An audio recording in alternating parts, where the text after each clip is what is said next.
Hey there folks, welcome back to the CYPTV. You know the drill, share, like, leave a comment. If you're new here, consider subscribing. I drop videos every day. I'm working hard on these YouTube streets. You already know, let's jump right into the videos. Freemasons use this symbol. The G is not what you think. A compass creates circles. A square creates squares. Circles have no beginning, no end, eternal. Squares have a beginning and an end, mortal. You are an individual. You have a dual nature, material and spiritual. External physical body. Close your eyes, you have an internal world of consciousness, thoughts and emotions. Your compass needs to be on top of the square. The internal needs to create the external. Most people live in their external world, manipulating their thoughts and emotions, which means they are reactions. This just creates a constant cycle of negative manifestation. Your thoughts and emotions, your circle, needs to be commands and not reactions, because this is the whole point of life. You are a creator. You've turned thoughts into physical reality. The G represents gnosis. Gnosis does not mean information or knowledge. Gnosis is direct experience with the divine, with the metaphysical.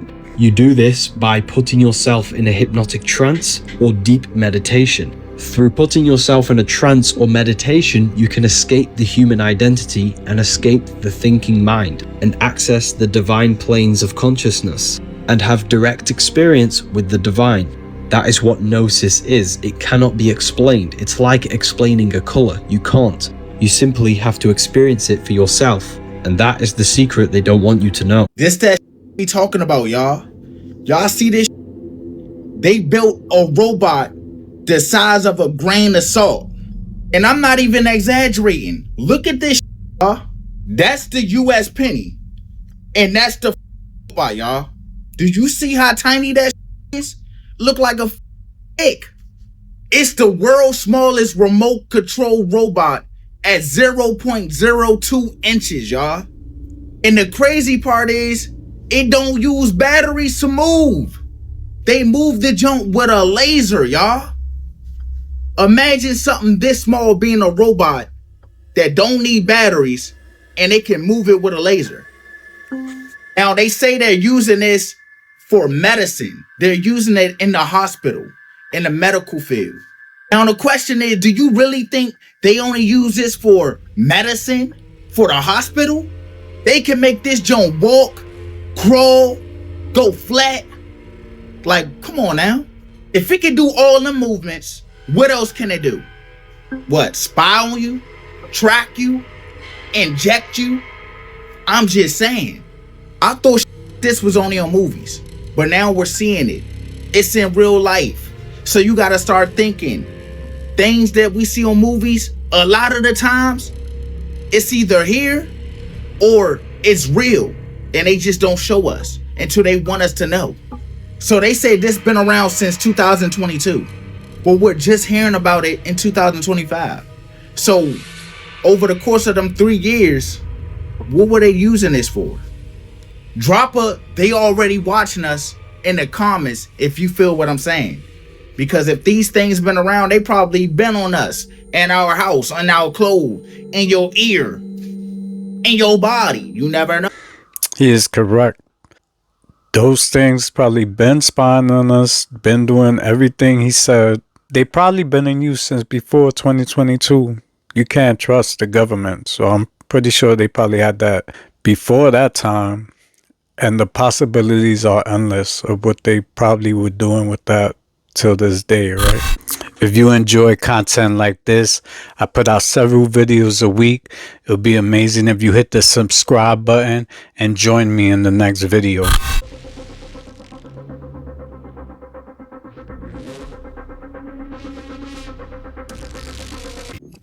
So RFK Jr. has just confirmed everything that we've been saying for years.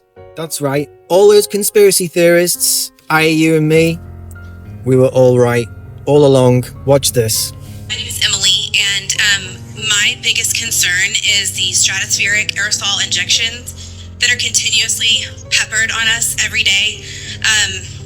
Bromium, aluminum, strontium, it's sprayed in our skies all day long. And I know you've talked to Dane Wigington about this. He seems to be one of the experts in the field. Is there a question? Yes. How do we stop it? That is, it's not happening in my agency. You know, we don't do that. It's done, we think, by DARPA. And a lot of it now is coming out of the jet fuel. Just, you know, those materials are put in jet fuel. I'm going to do everything in my power to stop it. We're bringing on somebody who's going to think only about that, find out who's doing it, and holding them accountable. Yes, sir. NASA has just confirmed that China's Three Gorges Dam is so massive that it is slowing the Earth's rotation. Located in the Hubei province, it's the world's largest hydroelectric power station, and it holds a staggering 10 billion cubic meters of water. That's about 10 trillion gallons. But now, according to NASA scientists, it has redistributed Earth's mass enough to the point where it is slowing the Earth's rotation by 0.06 microseconds per day. And we can't have plastic straws. Think of it like when you're spinning on your chair and you put your legs out. You slow down because your mass is moved away from the center. And that is what China's Three Gorges Dam is doing to the Earth. So what's the tariff for slowing Earth's rotation? They say it's about memory, but memory doesn't weigh this much. Doesn't cling to stone, doesn't echo in rows. Why the walls? Why the pillars? Why does it always face the same way? Why does it hum when no one's there? Some say it's sacred, but not all sacred things are safe. Stone holds, wood seals, names etched in lines, not to honour, but to anchor. And those who build near it, they're not afraid. They're using it, drawing from it, hiding behind it. Because when energy has nowhere to go, it stays, it stacks, it thickens. And that silence you feel, it's not peace, it's pressure. Full decode's already up on YouTube. If you're ready to see what they're really built for. Well, good morning, America. There's glass in our bread. You heard it. Glass fragments are in the bread. And now we have a nationwide recall. So the FDA issued an urgent alert for certain breads that are part of Upper Crust Bakery LP that were found to have glass fragments on top of the bread. Specifically different kinds of rolls that are sold at Giant Eagles. The rolls were sold at retail level in Pennsylvania, California, Connecticut, Maryland, Delaware, and Ohio. The bread types include Ancient Grains hoagie roll in 4-ounce containers, multi-grain sourdough rolls in 18-ounce containers, and whole grain multi-grain rolls in 20-ounce containers. These are all rolls that you will find at your local bakery at Giant Eagle. Now, in total, the FDA said 818 cases of upper crust bakery bread are suspected of containing glass pieces, including 699 cases of the company's 18-ounce multi-grain sourdough packages, which is the largest portion of the recall. Now, the agency said that 89 cases of 4-ounce Ancient Grains hoagie rolls and 30 cases of 20-ounce whole grain multi-grain bread were also included in the recall. And now the FDA has elevated it to a level 2 risk, which means it can harm you. Now, Giant Eagle has removed the product from store shelves as soon as they were made aware of the recall and contacted customers who purchased the potentially impacted product directly. So far, there have been no reports of injuries, but glass fragments and rolls, the recalls just seem to never end. Yeah, isn't it crazy how many food recalls we had in the last couple years? What you think is going on with the food industry? Have they slowed down like inspecting or fired so many people that they can't catch up to it? But isn't that weird that we getting so many food recalls now? Right, guys, so a Russian satellite, a secret Russian military satellite that's on a much higher orbit, basically, than most other satellites, which apparently has been, it's apparently tumbling out of control, and has been tumbling out, they've been keeping an eye on this over the last week, really. It's currently tumbling out of control. What's weird about this is they think it might have a dummy warhead on it. Now, apparently they were potentially testing new equipment, Russia, on this satellite, all sorts of new equipment that can withstand radiation at higher orbits and all sorts of stuff. Now, currently, it's apparently out of control. It's the Cosmos 2553 secret Russian satellite that was actually launched in 2022, just before the Ukraine invasion, which is why a lot of military sources think this could be some sort of potential military or test military satellite, even potentially with a nuclear war on it, a nuclear warhead. Oh my god. Why would the Russians put a nuclear warhead on a satellite in 2022. We know the truth now here. Yes, evidence suggests that some Ohio mounds and earthwork, particularly those of the Hopewell and Adena culture, may have been intentionally aligned with the Milky Way. Let's keep going. Now, look at the map. Sugarloaf Mountain is a representation of Axis Mundi. Let's keep going. Axis Mundi is a symbolic center point of connecting heaven and earth, often depicted as a vertical structure like a mountain, tree, pillar, or even a temple. Let's keep going. Now, Sugarloaf Mountain in Ohio is the center of the 4 points: Marietta, Portsmouth, Fort Ancient, and Circleville, Ohio. Let's keep going. Now, as you can see, there was some type of ancient civilized culture at Sugarloaf Mountain. And when you connect all of these mound sites in Ohio to Sugarloaf Mountain, it is a representation of the Milky Way, a representation of the path of souls. We know the truth. Plastic and babies, bad combination. We need hormones, neurotransmitters, everything that makes a baby healthy and grows. Here's the problem: all plastic. Don't be fooled by the BPA free. That is just good marketing. You know so many people with babies. You can get glass. Come on, there's so many alternatives, even ceramic today. Stop the madness. Ain't no universe. Ain't no universe. No, I'm gonna tell you how I know, right? Because they told you the universe, and they told you that they figured it out with numbers, right? They told you. They said they figured out the universe using numbers. But how? How can you figure out a creation with a creation from a creation? It don't make sense. They can stop now. So everybody trying to figure out the universe with numbers, they might as well stop. Because you can't figure it out with numbers. There's a lot of people don't know. Bro, all I'm saying is that they've been building, like, this is new construction, right? They've been building this for like 6 months.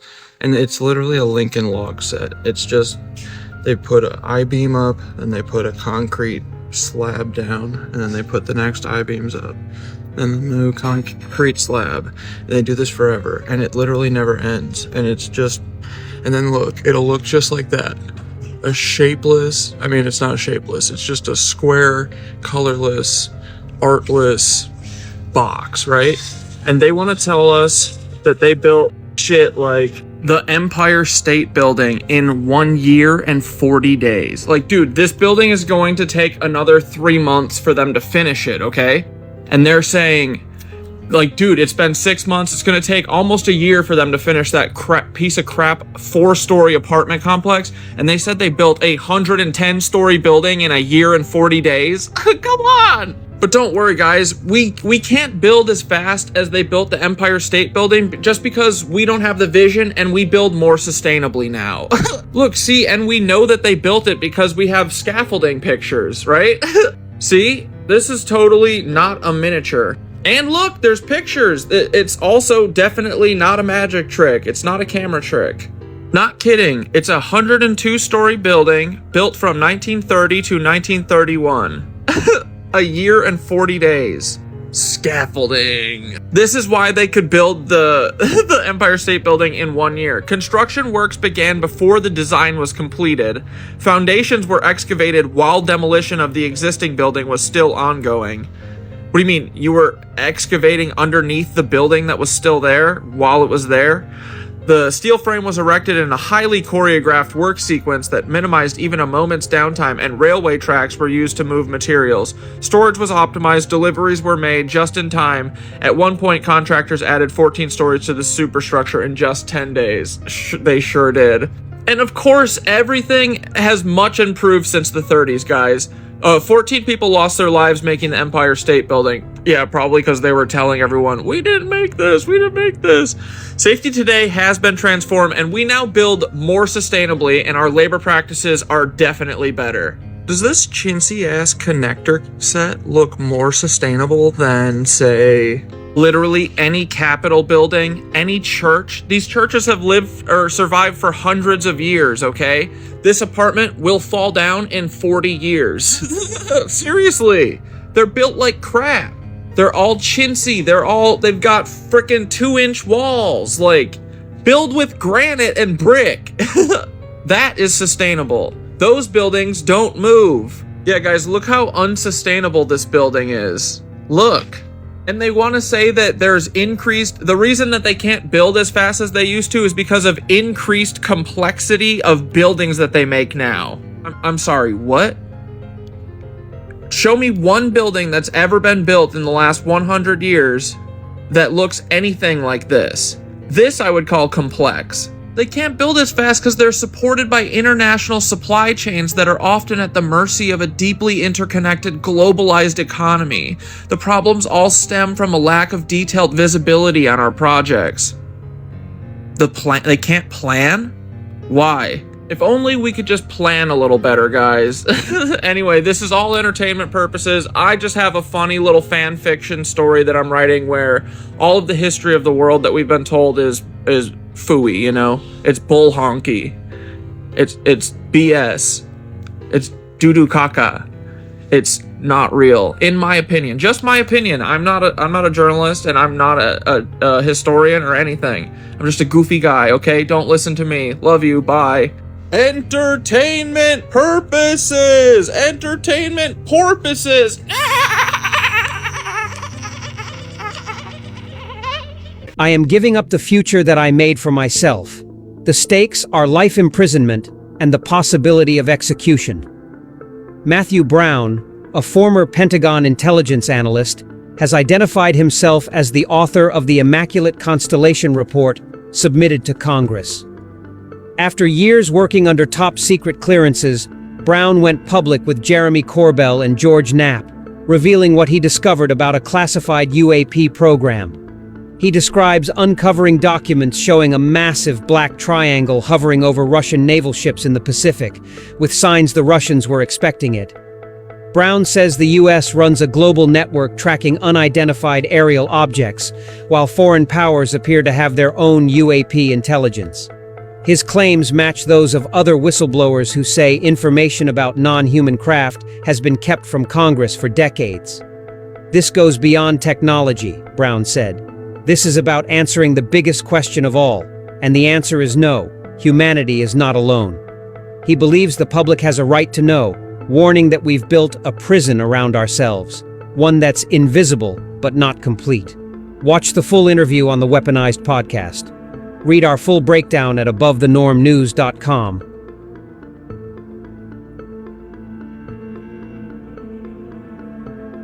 They were saying we were running out of water in 2020 because it was really warm outside. And the book, The New Water for a Thirsty World, is a great one to debunk the whole water, running out situation. And then also the PrimaryWaterInstitute.org with the unlimited primary water that's underneath our feet. It's interesting because there's a lot of people making videos now showing water coming out of trees and out of the earth in all different places. And people are realizing we're never running out of water. Now the World Economic Forum has to pivot towards the sun is dangerous because people realize that the water is never running out. So they have to change the narrative. And then they'll come back with that one maybe in like 2 years. There's also something going on in Mexico with some like parasitic beef or something. And that's so funny because everything's parasites now, trending parasites. So now all of a sudden animals have the parasitic disease, heavy metal overload. That's all it is. It's the same playbook on repeat. And every year or every 6 months, whatever it is, every 7 months, they just do the same thing, and if people aren't aware, then they get taken advantage of and they believe it. And they're like,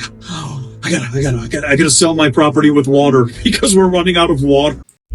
Start recording. Oh my God. From the Window World Traffic Center, quality windows, happy customers. Congestion is now. Westbound due to an accident in the right lane at Reed Boulevard. Was that one of those cheap buildings that they built that the guy was talking about earlier, that it lasts 40 years and then it will collapse? Was that one of them? Transformer just blew the whole. No, I was down there. Them people they was out. The car. Begin tonight with these deadly storms sweeping east from Texas to Pennsylvania to New York at this hour. More than 50 million Americans on alert right now. A home set on fire by lightning. Drivers trapped under down lines. In North Texas, dark clouds from a tornadic supercell and hail the size of baseballs.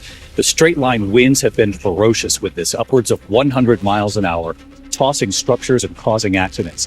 In Oklahoma City, lightning sparking a fire, destroying this home, a mother and her 2 children inside. They did get out. They're okay tonight. And in Pennsylvania, state of emergency near Pittsburgh. Severe storms moving through, trees crashing down on power lines, 1 person killed by a tree coming down, 2 more electrocuted by down lines. Video tonight from AccuWeather showing a driver trapped under lines that had come down right there.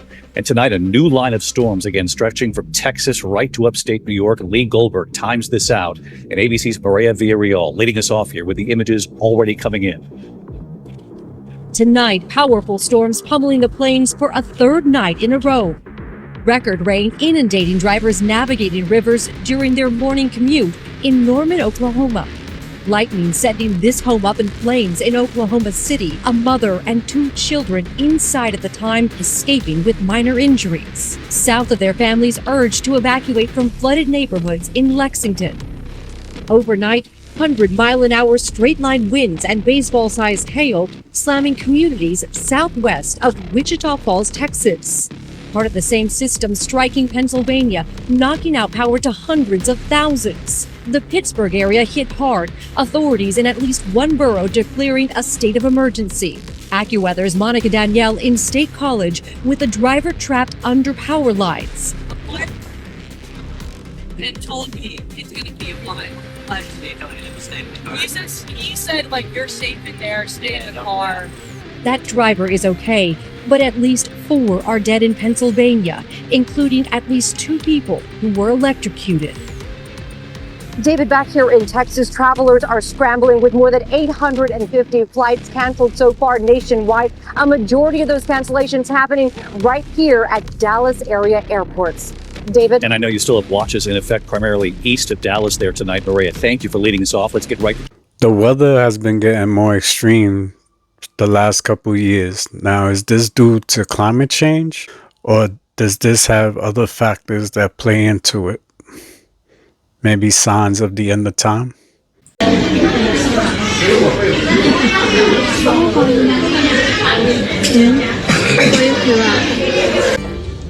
All right. Hit me out, TikTok. Am I going crazy? So, I have an outdoor cat, and I bought him a can of Fancy Feast. Fancy Feast Turkey and Giblets Feast. There's all the information. This is what I found today. This hair is growing out of the food that wasn't ate. And it's coarse hair. It's the same color as my cat, but my cat is a short hair cat. What's happening here? Am I oblivious to this, or is this normal? Help me out. You ever just like out to dinner and like you just decide to go on a dinner date with your horse? No, it's real, it's alive. Yep. Just casual.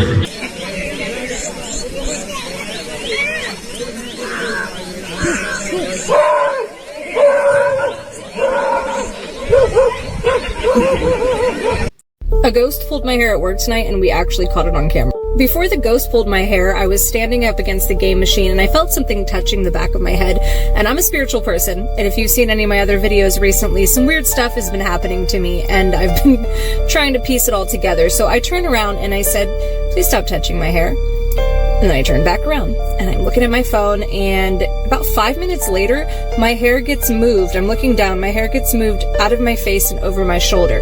It scared me. I jumped and looked and I shouted, what the fuck? And like the girls coming out of the office, I'm pretty sure I scared them a little bit because it was happening at the exact same time. And no, they were not opening the door. There was no draft. And we did test that theory later to see if that door got open as hard as it could, as soft as it could, if it would move my hair in that position. It did not.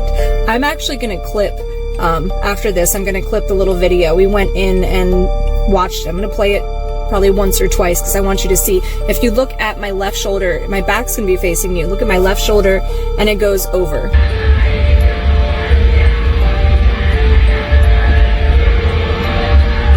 Saw that, right?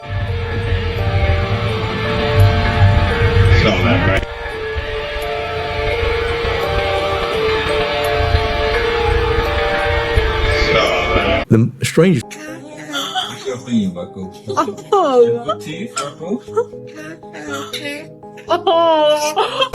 According to Sarah Winnemucca, the red-headed cannibal giants made their last stand inside this cave after a 3-year war with the Paiute Indians. The Indians threw brush and sticks down into the cave and lit a great fire. Evidence of the fire is all over the ceiling. It's black with soot from flames. The last of the red-headed cannibal giants went down to this location, the very base of the cave, where there was some oxygen remaining. Some tried to escape up this crevasse, but the Indians shot them with bows and arrows and hit them with clubs as they exited. None of them survived, according to Sarah Winnemucca. Some of the last women and children huddled down here under this ledge where there was some oxygen. Hot dogs, an American classic, made from the scraps nobody wanted. It starts with pork, beef, and chicken trimmings, leftovers from steaks and chops, ground into a paste. Then comes the starch, salt, artificial flavorings, and corn syrup. Yes, sugar, to make the meat slurry sweeter. They drench it in water, puree it into a fine emulsion, and vacuum out the air, not the toxins. This goop is pumped into synthetic cellulose casings, twisted into links in seconds, and then smoked and cooked in industrial ovens. Next, a cold saltwater bath. Because why not throw sodium on top of sodium? A machine then peels off the casing, 700 hot dogs a minute, and sends them to packaging as if they were never wrapped in synthetic skin to begin with. This factory, it produces 2.5 million hot dogs per shift, cheap, fast, and profitable. And your gut, it doesn't stand a chance. Think before you bite. Now, hot dogs are good, but they're not good for you.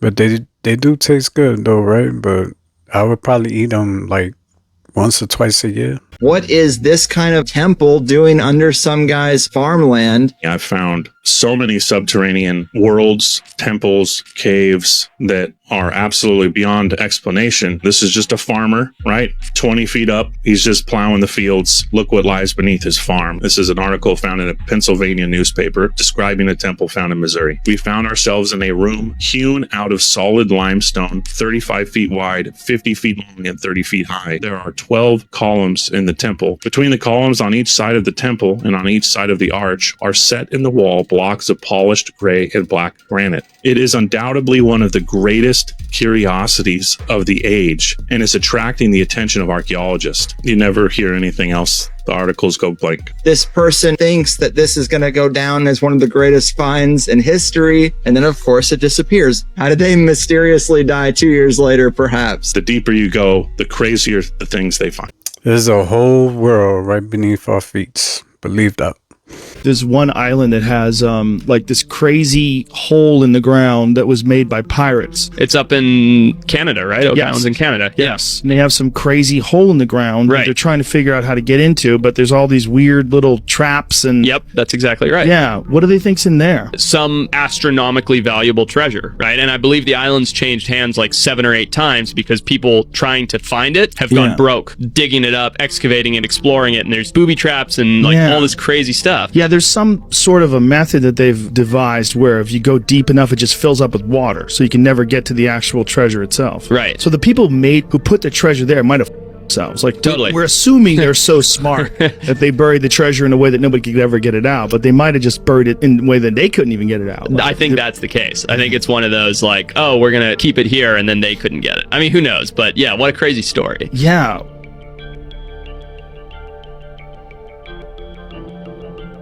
Writing is a rite, which is a ritual, because writing words conditions your subconscious mind. Your signature is sign your nature. Your signature is your sigil. Think of me, revival of wisdom. You have an idea in your mind. That idea is an energy, a thought form, and this signature represents that thought form energy. In magic, you use symbols to impress your subconscious mind with different thought forms to create that reality. Breath has eth, which is ether. don't just breathe air, you breathe in ether, which is life force, consciousness. Yahweh is the inhale then exhale of breath. Just listen closely to your breath, you'll hear it. Death has the word ether in it, because all energy, all life comes out of the ether and returns back to it. Life is an infinite cycle of energy. Life rearranged is file, being recorded by the eyes and stored within the subconscious mind. Sacred rearranged is scared, because they made you scared of all the sacred symbols, so that you don't do your research. Words hold secret esoteric meanings. You'll never understand what I'm saying unless you come over here. It's time for a break. Yeah, let's play a game. Rock, paper, scissors. All right, explain me the rules. Explain you the rules? What do you mean? I'm pretty sure I saw you playing this with Kim K. No, it was probably my cousin or something. Was your cousins? Alright, anyway. So you have rocks, beat scissors, then scissors beats papers, and papers beat rocks. Alright, you got it? Yes, I'm ready. Alright, 1, 2, 3. Okay. 1, 2, 3. Okay, man, I thought you didn't know how to play. 1, 2, 3. Come on, man. Like, I thought you didn't know how to play this game. Like, explain me, how can you win every time? I can explain why I win every time. Yeah. I lied. You lied to me? Yeah, but it's not a big deal. I pretended not to know the rules so that while you were explaining them, I was actually scanning your facial expressions and hand movements. This allowed me to predict your next move with only a 10% margin of error. We have been to wear sunglasses. Oh, it's bad for your eyes. You're going to get cataracts and all of that. It's not true. Your eyes were designed to absorb photons because the sunlight is the only perfect full spectrum light there is. Nothing else. Everything else is artificial. Sunlight is the only pure full spectrum natural light. Your eyes need that. It needs to get into your eyes. So what do? They make us buy, some people spend expensive, some of the sunglasses, I guess Ray-Bans or some of them. I've always avoided sunglasses all my life. That's why we have sun gazers. You start out with a few seconds a day in the morning, the first hour in the morning, sunrise, last hour at night. You can look into the sun without you harming your eyes. Don't do it in the middle or in the mid-afternoon in the summer. It's too strong. I got up a few years back, sun gazing to 25 or 26 minutes. You've done a tremendous amount of media podcasts like this. You've been out. I mean, we talked. You had one or multiple episodes of Joe Rogan. And Patrick Bet David. It's been great to be on. Sean Ryan show. Yeah. You've been on a lot of shows, and the Joe Rogan episode, they had to take it down. Yes, well, in order to get the deal with Spotify, they had to take certain things out of the lineup. Mine was one of them. Yeah, and this happens all the time. Sure. Money is ultimately the root of all evil. It can be good, but it can be corrupted. Yeah. It's fungible. So, and what I found is that many times between blackmail and threats and financial inducements, people can be made to do almost anything. It's one of the reasons why I always tell people close to the president, to Congress I deal with, 3 things you got to have. When I was in France, I called it ICI, like here.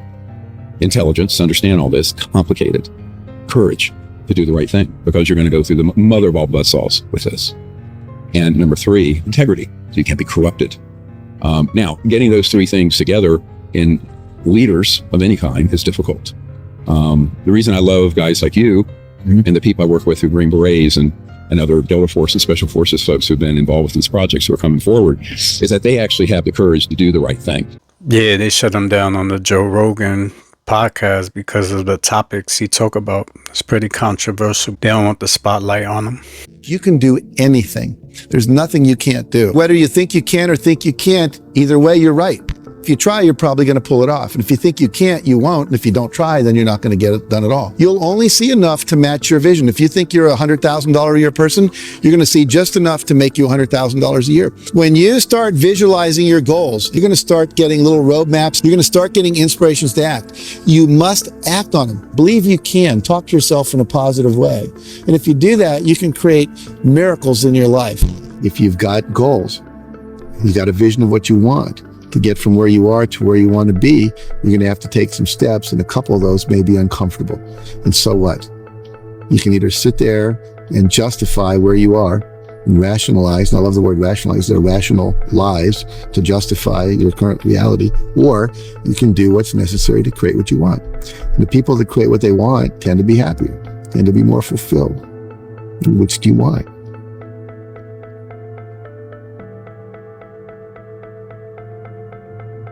He's correct. If you have a goal, you stay focused on it. As he's also talking about manifesting it, right? That's like the same thing. Manifest what you want and don't give up. Keep at it.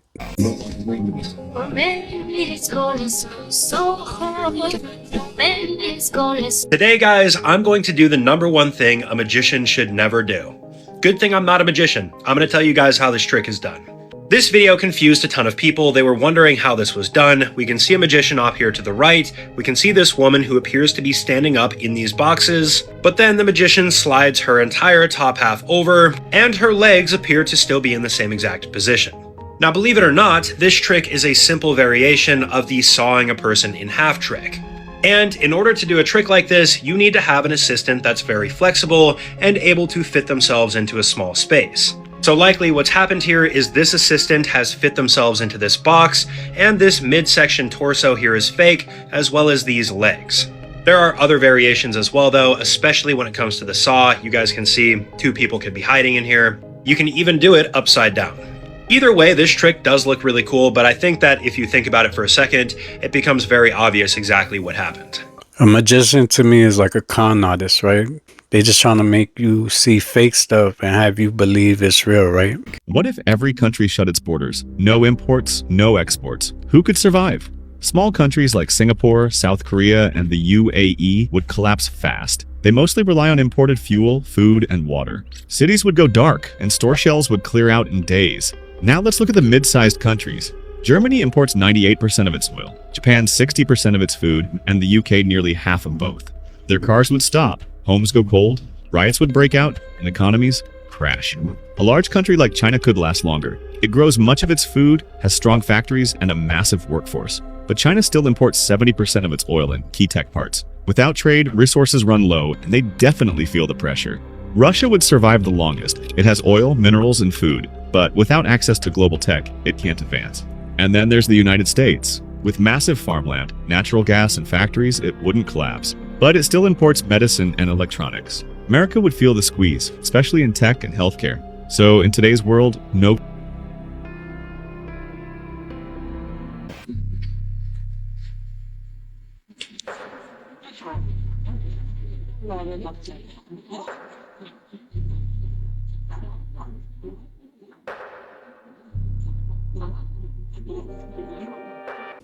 I wonder what was the significance in that, right? Why would they fly over the pyramids? What's their intention? What's up, guys? A bunch of crazy stuff has happened in the UFO community today. There was a whole hearing. Lou Elizondo showed a picture of what he claimed was a UFO, which I honestly think was just a circle crop next to one that has been plowed, next to one that hasn't been plowed, but it creates this optical illusion that makes it look like there's a flying saucer flying over the field, but I honestly don't think that is. But a whole bunch of crazy stuff has come out. Jeremy Corbell and George Knapp released a whole podcast interview with Pentagon whistleblower Matthew Brown, who's confirming that the Immaculate Constellation UFO program was real, and that was a real thing. And then Hal Puthoff just appeared on the Joe Rogan podcast. So I did a whole video presentation about all of these updates and more on my YouTube video. Make sure to check it out. All our society is run by insane people for insane objectives. You know? And I think that's what I sussed when I was 16 and 12, way down the line. But I expressed it differently all through my life. It's the same thing I'm expressing all the time, but now I can put it into that sentence that I think we're being run by maniacs for maniacal ends, you know. If anybody can put on paper what our government and the American government, etc., and the Russian, Chinese, what they are actually trying to do, you know, and what they think they're doing, I'd be very pleased to know what they think they're doing, and I think they're all insane, you know, but I'm liable to be put away as insane for expressing that. You know, that's what's insane about it. I believe he's correct. I believe they're all evil. or inspired by evilness.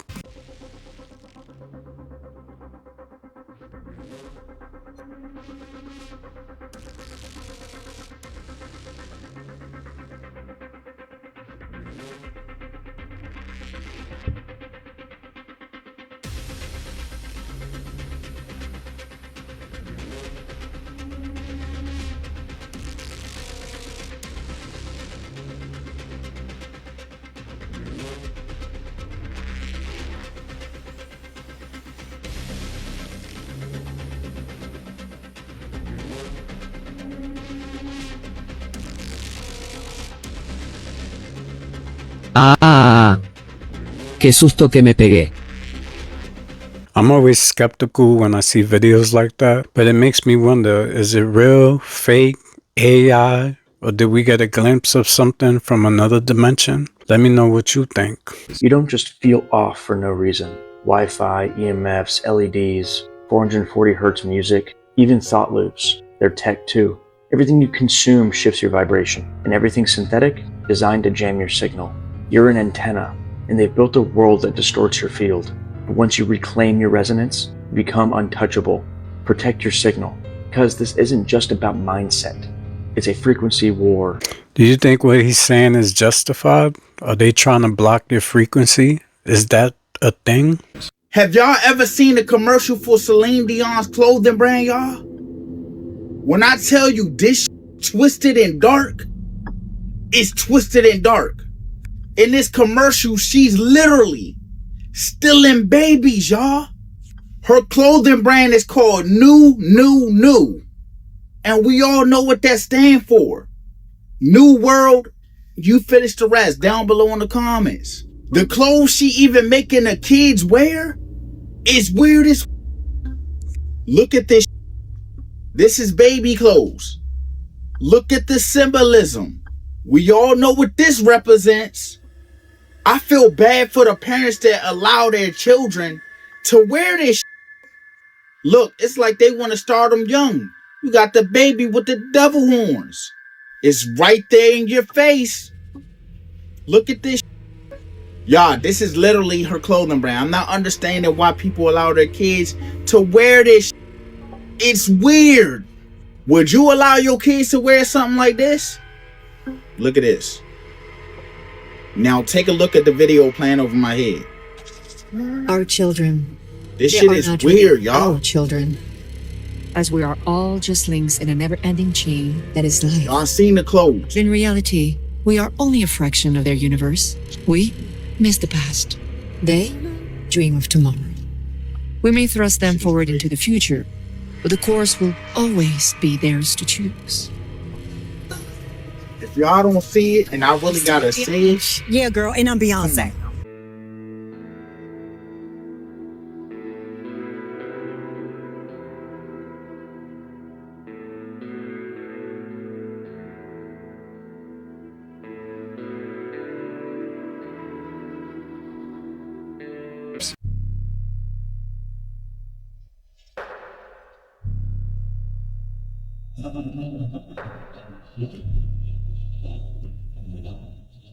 So far away. As we take a look at Newark this morning, you see the sun rising. It's another cold one, but feels so far away. As we take a look at Newark this morning, you see the sun rising. It's another cold one, but is there... I've received permission today to share this with you. It is a lenticular object, and when you look at the shadow being cast, it is significantly large. It's an altitude of 21,000 feet. Taken by a civilian pilot. Now, why is this important? I'll pass this around. I'll open the copy of your Kirk and your things as well, please pass on down to them. This is taken from a civilian pilot.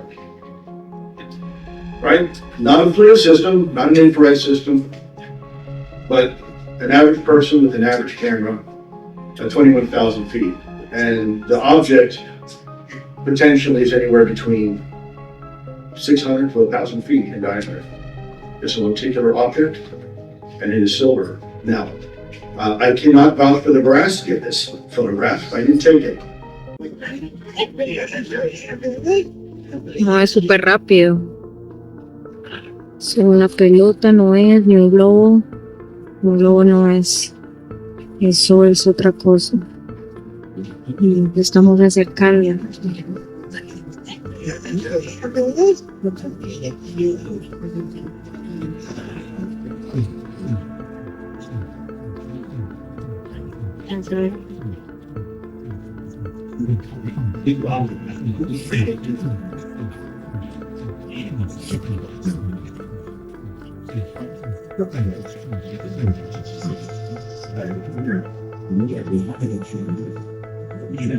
Mira cómo alumbra de varios colores. Eso es como metálico, ¿cierto?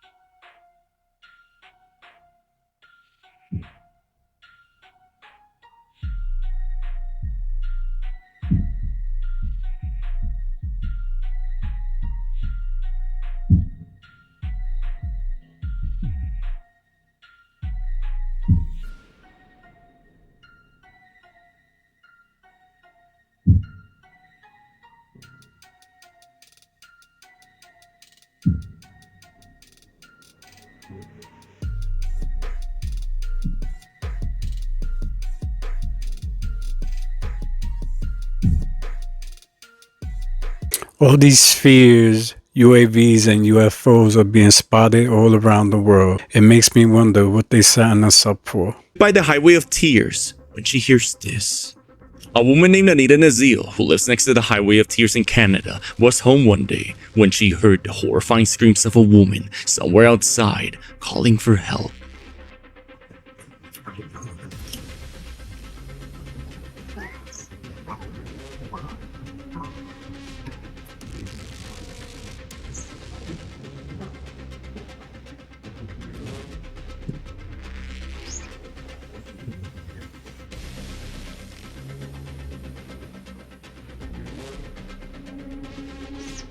Coming from the highway, the desperate cries of a woman can be heard. Anita then called the police and recorded the scene, since going toward that sound can actually be very dangerous. You see, the Highway of Tears in Canada is a place of the dark past, named after a time where many indigenous people would often go missing by abductions, never to be seen again.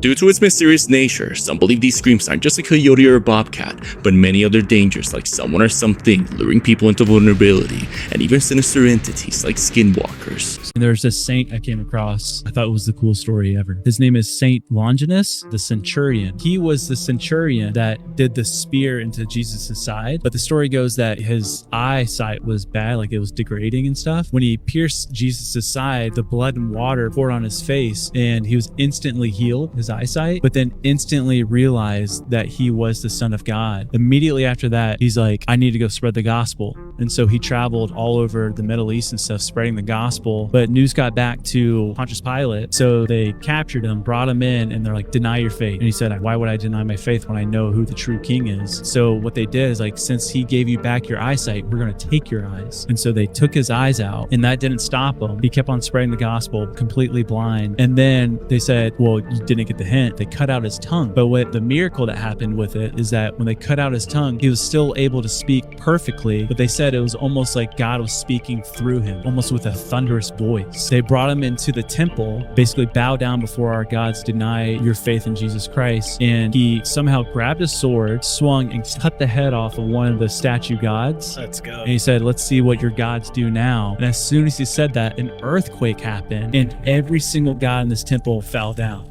Shook everyone, and then the governor decided, he's like, we're done with this, and they beheaded him. Golly, dude. So much aura. Yeah, plus 1,000 aura. What did I say? Didn't I say it was something fishy going on with her unalivement? Y'all gotta start understanding. When you know a lot about powerful individuals, like elites, and you got stuff to expose them, weird shit always seem to happen. Like I said with Virginia Giuffre, she knew a lot. She was exposing a lot.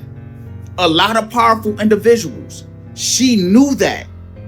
And she also told people after this hit the fan, after she went to court and she was telling on these people, she said, I am not the S word. I will never do nothing to harm myself. And fast forward now, they said she did something to harm herself. But I smelt cap. I called cap. I don't believe it. And her father don't believe it either. Look at this, y'all. He was on the news when they asked him how did he feel when he found out the news about his daughter. Listen to this. About your reaction when you heard that she'd taken her life. Well, first of all, I couldn't even believe it. Wow. I mean, I started crying right away. He's shocked. Still crying. I can't believe that this is happening. It's impossible. And then for them to say that she committed, there's no way that she did. Somebody got to. So he don't even believe it. Y'all see how shocked he is, because he know, just like I know and a lot of other people know, she said she would never do that.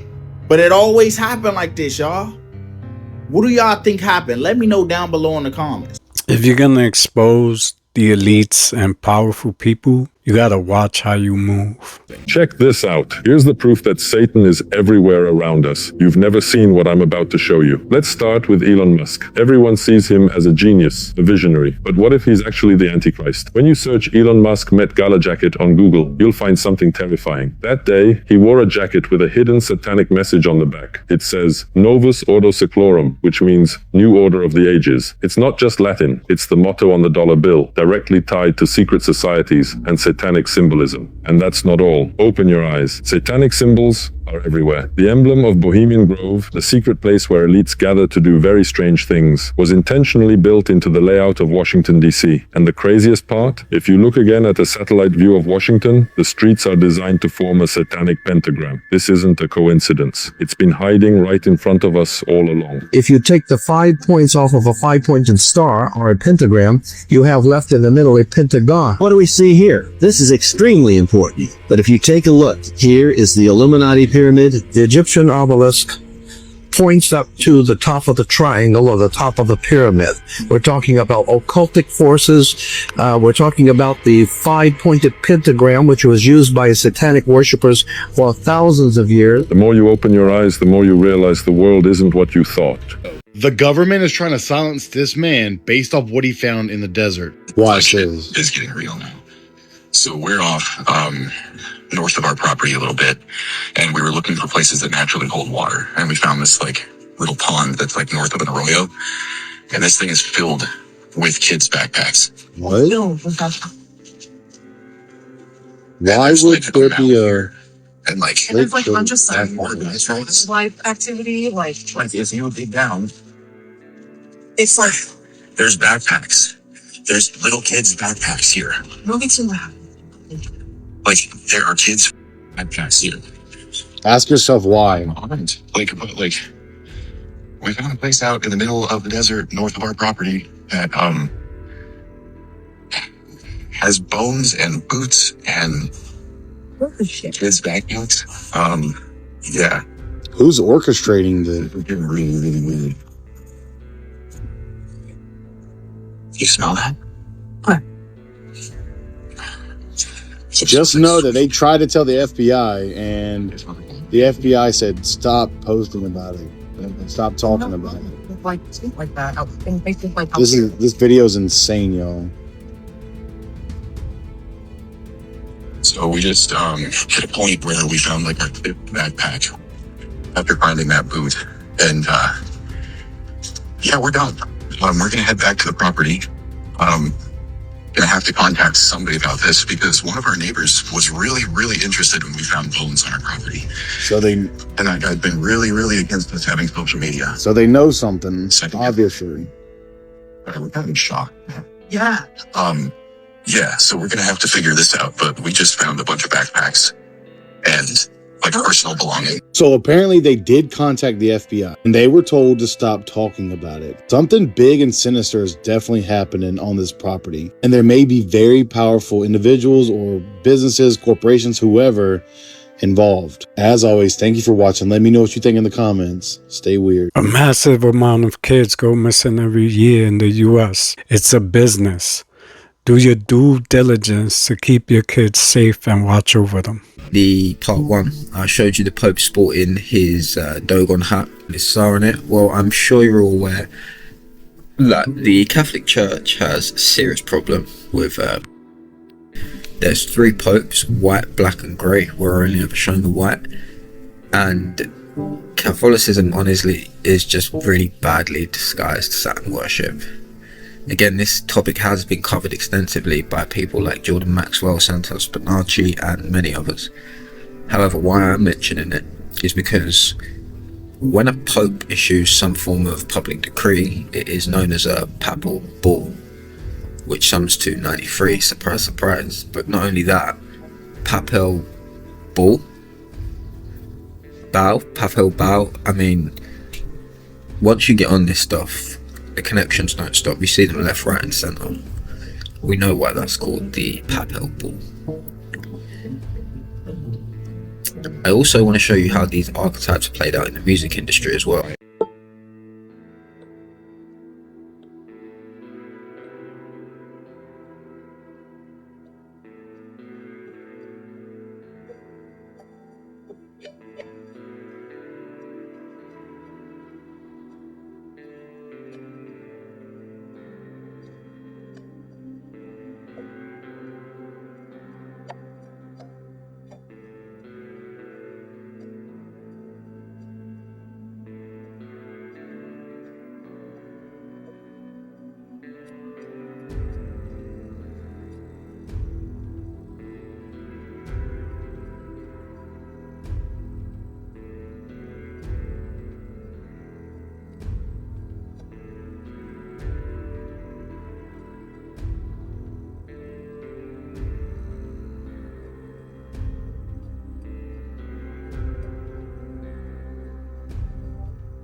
The video that you guys just watched, in my opinion, showcases exactly why I consider orcas to be the #1 apex predator on this earth. It's not even close.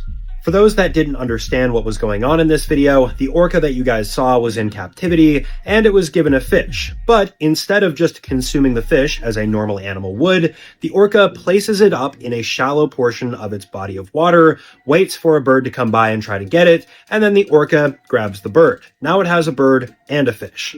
And even though humans are not prey, this video is still terrifying. Imagine being one of the unlucky species that orcas consider prey. So let's talk about some of the ways that orcas capture their food. So first off, you need to understand that orcas are extremely intelligent. In fact, there's been some research and evidence that supports orcas might be as smart as a 15 or 16-year-old human, which is pretty mind-blowing when you think about it. Because of this high intelligence, they're able to communicate their ideas extremely easily with one another, and this translates very well when it comes to hunting.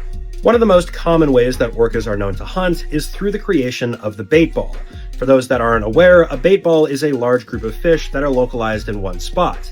The orcas, though, are able to create these themselves by herding the fish into that spot, kind of the same way a dog might herd sheep, and then the orcas swim through, slapping the fish with their tail and consuming them while they're stunned. Orcas don't just reserve the tail slap, though, for bait balls. There are other animals unfortunate enough to be on the other end of this, like seals or stingrays. And by the way, these tail slaps are nothing minor. They can release up to 40 tons of force, which is 80,000 pounds. It's mind-blowing. Another tactic that orcas use that's less common to see is wave washing. This is going to be something that happens in the Antarctic in the frigid waters when they're hunting seals. For example, leopard seals, which are very agile, are occasionally on the menu for orcas, and when orcas go after them, the leopard seals are smart and they'll jump out of the water onto icebergs. But in some cases, orcas will think ahead here, and even though they're not able to get up onto the iceberg, they will swim under it at a very high rate, and they will create a large wave that washes the leopard seal off into the water where it's consumed. On occasion, it can take hours before the leopard seal gives up and is eventually eaten, but this is something that works very well for orcas. The third and final hunting tactic that I'm going to talk about in this video is a little bit more surprising, but very easy to explain: intentional beaching. As you guys know, seals oftentimes are going to hang out on dry land if they're not trying to get food because it's a safe haven. But it's no longer a safe haven for certain pods because they've learned that they're able to just climb up onto the sand, grab the seals, and retreat back to the ocean without really losing anything. So as you guys can see, there are plenty of arguments that support the idea that orcas are the #1 apex predator, especially when they're able to think of new ways to catch food every single day.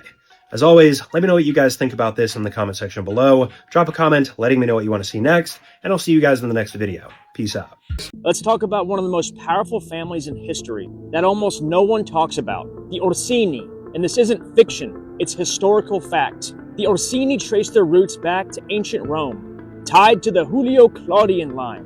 Over time, they became one of the most dominant aristocratic families in Europe, especially during the height of the Holy Roman Empire and the rise of the Vatican's global influence. They weren't just wealthy, they were literally papal nobility, meaning their bloodline wasn't just connected to the church, it was woven into its leadership. Orsini family members became popes, cardinals, bishops, military generals, and political strategists. They helped steer the direction of the Catholic Church, not just spiritually, but politically and economically. And for centuries, the Orsini were locked in a power struggle with another elite house, the Colonna family. These bloodline wars weren't just about territory. They were battles over who would control the spiritual narrative of Europe and beyond. Here's where it gets deeper. The Orsini were part of what's been called the Black Nobility, a group of ultra-elite families who remained loyal to the Vatican during upheavals, revolutions, and regime changes. But this obviously wasn't loyalty out of faith. It was strategic control. They understood that whoever controlled the spiritual access of the world controlled the minds of the masses. Their family crest, filled with symbols like dragons, lions, and roses, wasn't just decorative, it was encoded ancient knowledge inverted.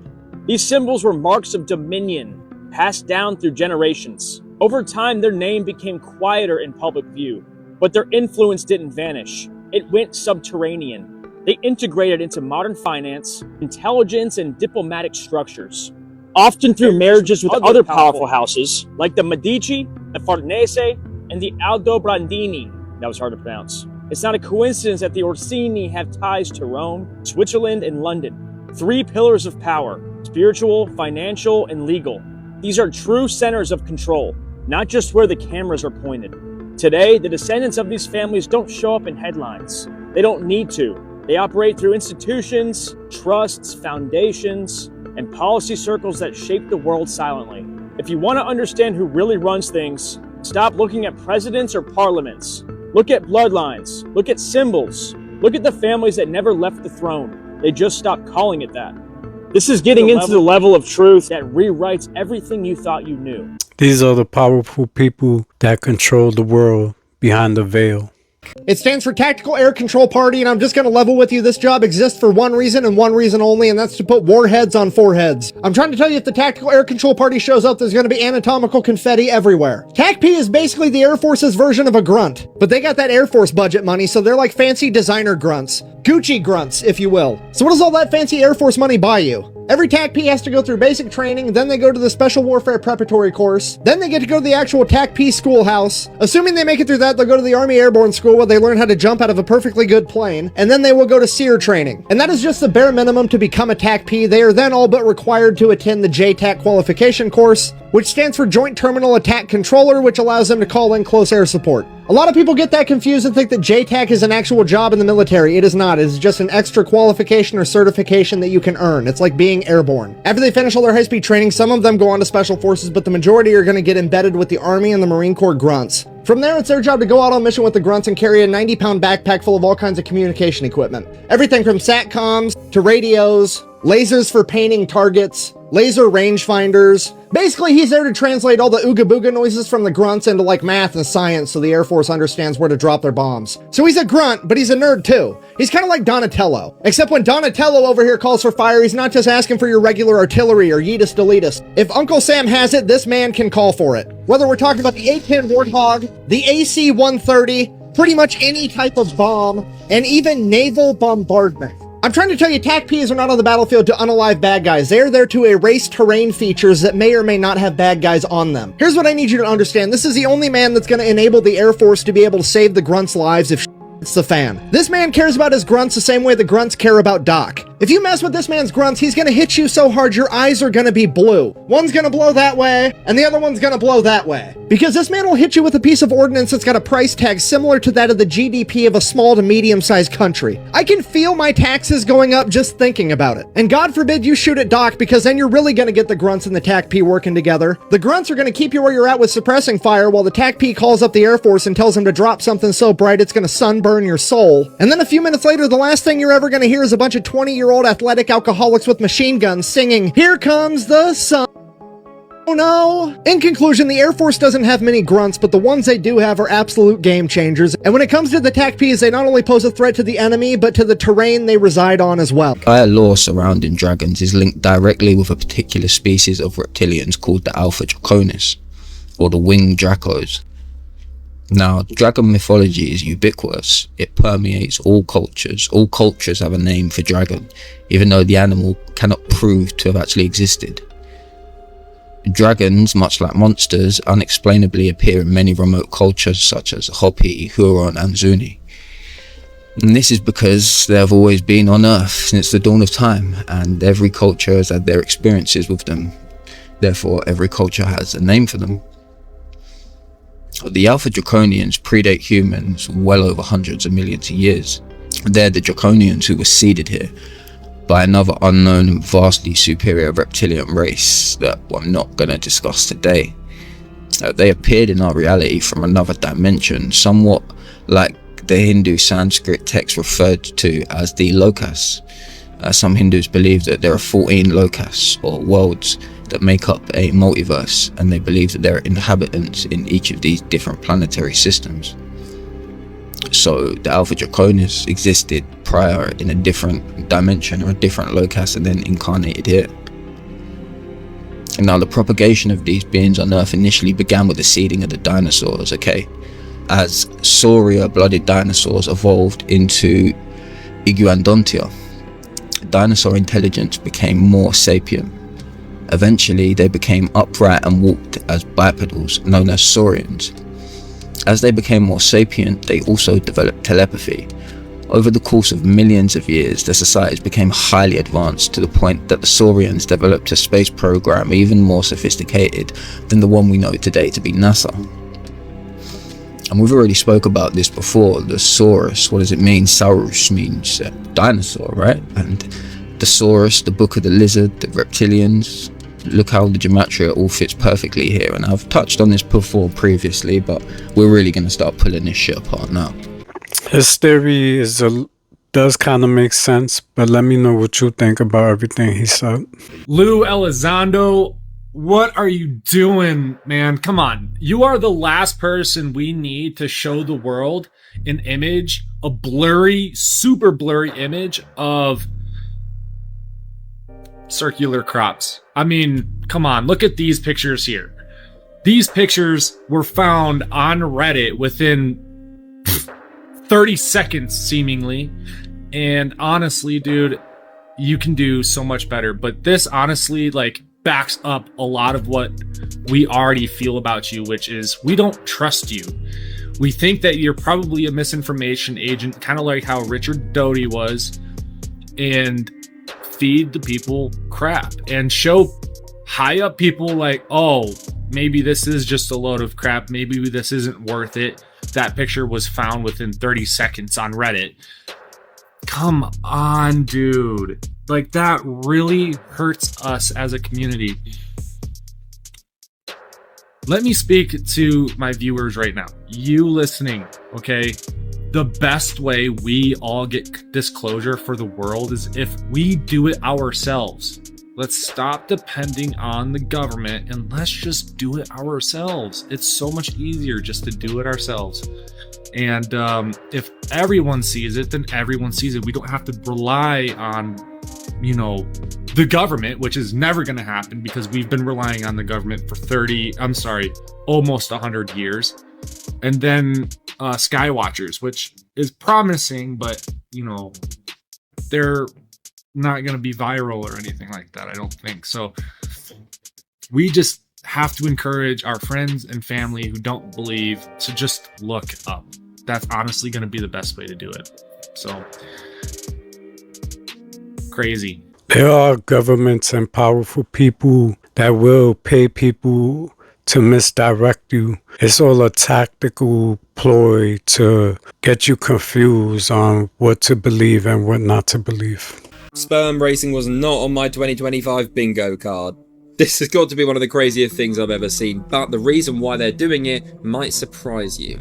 So the other day in LA, the world's first sperm racing competition took place with Jimmy Zhang winning the first ever competition. It essentially has people gooning into a jar, and then they inject it into a test course which had been made to look like a female reproductive system, and the sperm then races from one man's to another's to see whose is faster. Pretty smart, to be honest with you, but why the hell are they doing this? Well, it's crazy to think this was all us once, like, it's the only race you've ever definitely won. But now you got two blokes shooting their loads into a machine and then racing each other. Now, the bloke that made it said, of course, he's just a kid out of college who's trying to make a business venture, good way to make some money. But he also said it's to raise awareness and bring about the conversation of infertility in young men, which is very prominent now. With sperm being this heavily taboo topic now, people don't really talk about it because it's heavily linked to the Orange and Black website. But he said he just wants to help people improve their fertility and raise the conversation so people aren't just living in fear. But yeah, I can't believe this competition actually happened. I genuinely can't. I've still got so many questions that I probably don't even want to know, but yeah, I'm sure there'll be more, so I'll keep you posted.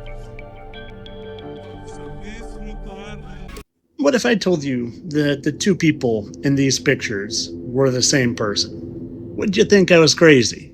I think we all know who that is, Bradley Cooper. But if you don't know who this is, it's Jonathan Brandis, and that's him playing a girl in the movie Ladybugs. And well, unfortunately, Jonathan lost his life to suicide at the age of 27, like a lot of them do. Lost his life. And Jonathan, he made his acting debut in 1982 as Kevin Buchanan on the soap opera One Life to Live. Please remember that name, Kevin Buchanan. Now, if you've made it this far, just give me 30 more seconds. This is Jonathan Brandis, older, and this is Bradley Cooper. And this is Bradley Cooper. Keep giving me some time. I'm gonna get you there. I promise. You see, Jonathan and Bradley have very exact jaw shape. Right there. And they've got those beautiful blue eyes. Oh, and did I mention their hairline was almost exact? So exact when you move it across, it literally just looks like it's the same hairline and the same lips and the same nose and the same eyebrows. And wow, what a perfect match, especially those chins. Those are pretty unique chins, kind of like mine. And you remember this movie I was talking about, Ladybugs? I was trying to think, is there any relation to Bradley Cooper and Ladybugs? And I researched it. And well, he was involved with a very specific lady. This one, Lady Gaga. But Tyler, that's a stretch, Ladybug and Lady Gaga. But hold on. Did you know just recently there was a bug named after Lady Gaga called the Gaga bug? So he was literally involved with Lady Gaga, who has a bug named after her, Lady Gaga bug. It's them just toying with us. But then I also remembered her name. Her name was Martha. So I was like, how is Bradley Cooper related to a Martha at all? And well, Bradley Cooper is very chummy with Martha Stewart. And if I had to guess, I would say Martha is his real mother. And they were giving her a tribute to having him play the character named Martha. And you know what I think they were doing here when he was playing Kevin Buchanan? I think they were giving Jonathan, aka Bradley Cooper, a little nod to his father. Remember Buchanan? Look at what I just happened to find. Martha Stewart posing with Theodore Buchanan. And when you look at the back of the picture, Martha Stewart's in this coat, blah, blah, blah. Theodore Buchanan, her husband. Martha Stewart was married to Theodore Buchanan. And Buchanan just happened to be his first role. But his biggest role, he was called Martha, a tribute to his mother. But there's more. Because not too long ago, I did a post talking about how Tanner Buchanan Buchanan, there's that name again. Looks exact.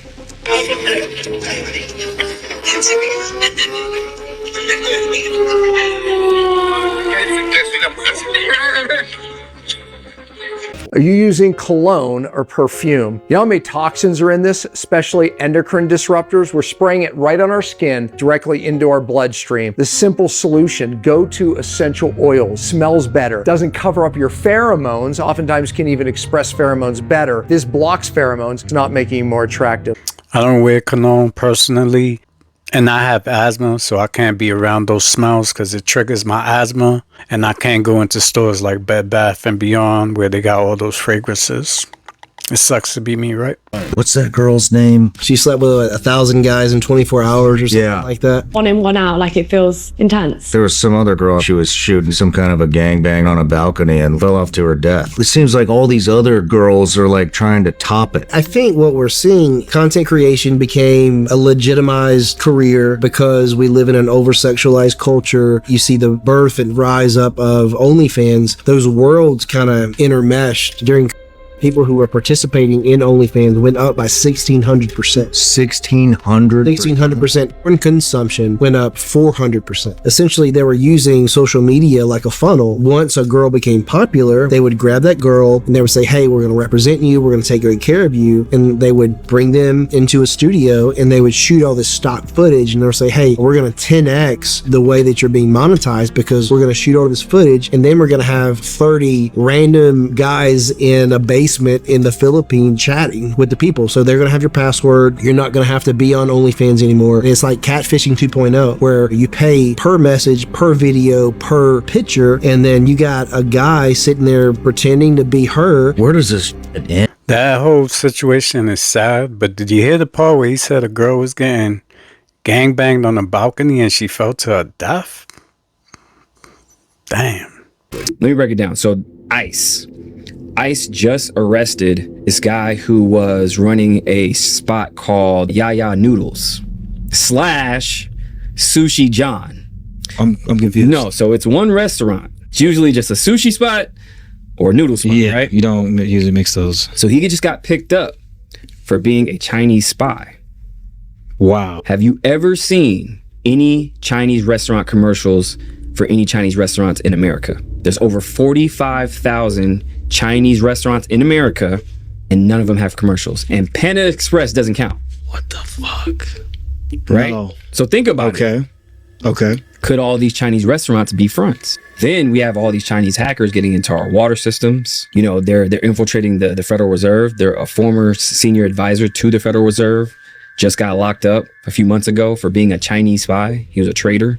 Come on, y'all. A U.S. state official was getting paid in Chinese yuan. He got caught red-handed with Chinese yuan. All these things are happening, so they're infiltrating our food, water, everything on a whole different level. It's not just, hey, we're gonna come over and invade you. Yeah, well, they knew that would never work. Right. The way that, that'd be the easiest way to get to us. Right. Try to dumb us down through our food, honestly. Even with TikTok. TikTok's a Chinese app, right? Yeah. Tell me why their feed in China is completely different than ours. Right. So over here, everybody's doing like stupid ass dances and it's a bunch of bullshit, right?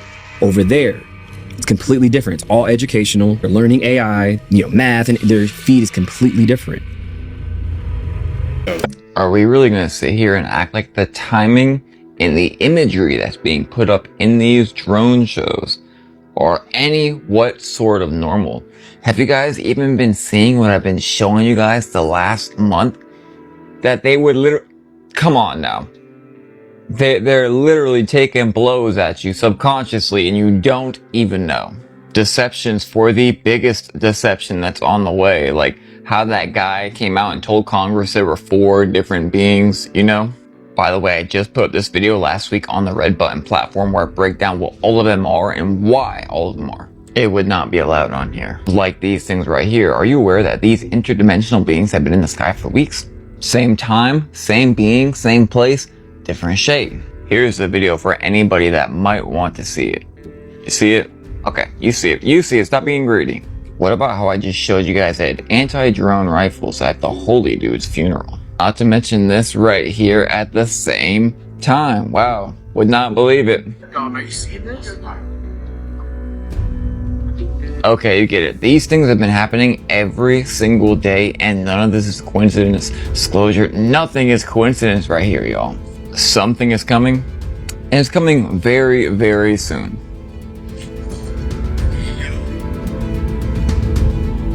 They're trying to normalize aliens and UFOs, so when they do come out in the open, everybody's not so shocked.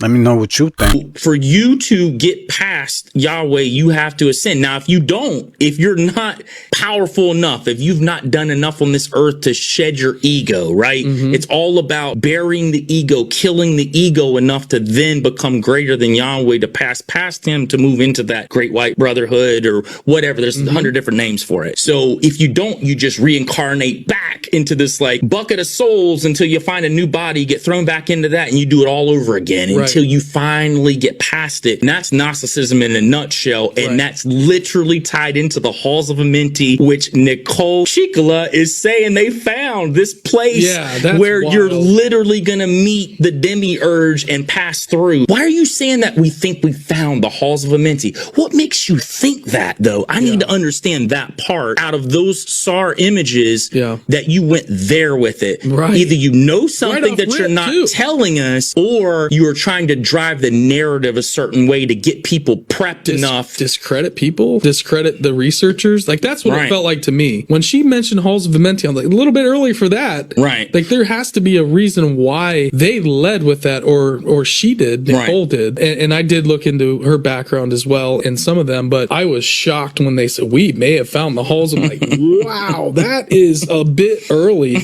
to be using that specific. And a lot of people did not understand the halls of Amenti part, you know, at all. It's connected to the Egyptian Book of the Dead, the Tibetan Book of the Dead, the Native American pathway of the souls, which is basically like Serpent Mound was a machine to navigate that spiritual process. Which, by the way, a lot of theosophists did a lot of work out there too. Sure. Well, yeah, I mean, Ohio's ground zero for the Mormons and a lot of sects and cults over the years. Yeah.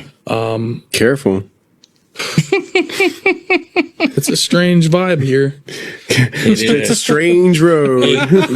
But I mean, we've had reports of these things taking like gunfire at point blank range with like no physical effects at all. There was a lady north of us who said that these things were trying to get into her home, killed one of her dogs supposedly.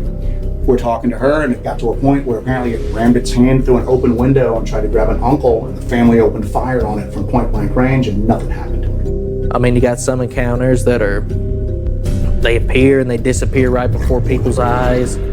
They just seem to love terrifying people. They'll grin at people, and that would seem like more of a demonic manifestation to me.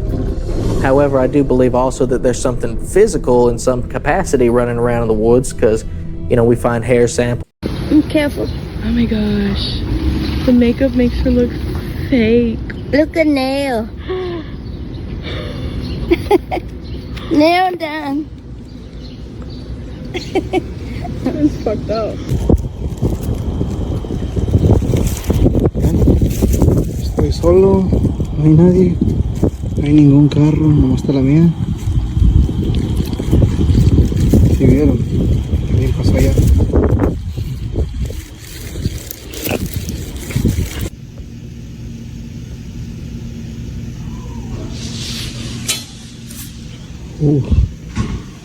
¿Escucharon? Oigan, miren, no sé si alcancen a ver ahí en la ventana. Ahí, que se ve algo, ¿sí ven? Ven.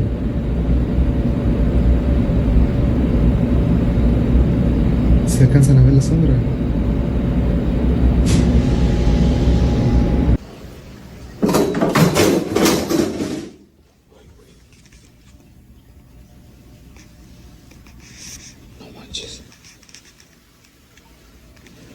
Se cayó la silla.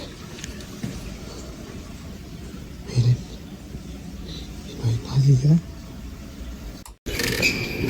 Oh my gosh. Dude.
J'en ai marre.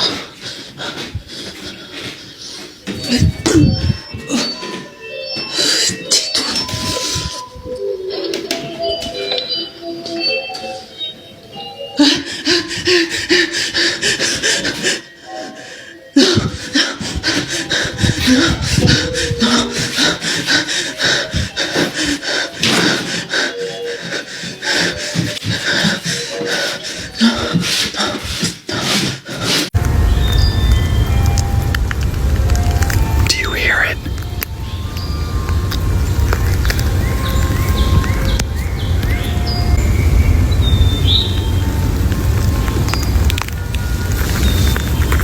It's the fucking ice cream man. I can see something, or the outline of something, and it looks like it's cloaking. And darn good, too. So I take a snapshot of it on my computer. I bring up my picture program and start running the picture through the filters. And the first filter I use is called inverted. And oh my god, I see a huge, what looks like Bigfoot sitting right in front of you across in the bank watching you fish. I can't believe what I'm seeing. So I start taking snapshots of what I've captured. And it's a sitting Bigfoot from your video. I know we can't see them cloaking with our own eyes, but the cameras and video cameras can pick them up because cameras are created with a spectrum that we don't have. And that's why the cameras can see them. I don't know if all the time, but I've spotted many in videos that others can't see or find. So I attached the snapshots that I took from your video. You can see it for yourself. If Bigfoots could cloak, that explains why they're so elusive to catch. Now, if they could cloak, how many of them are out there and just watching us, staying still?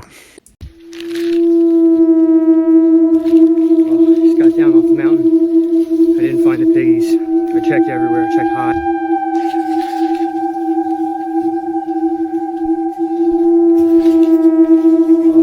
Just got down off the mountain.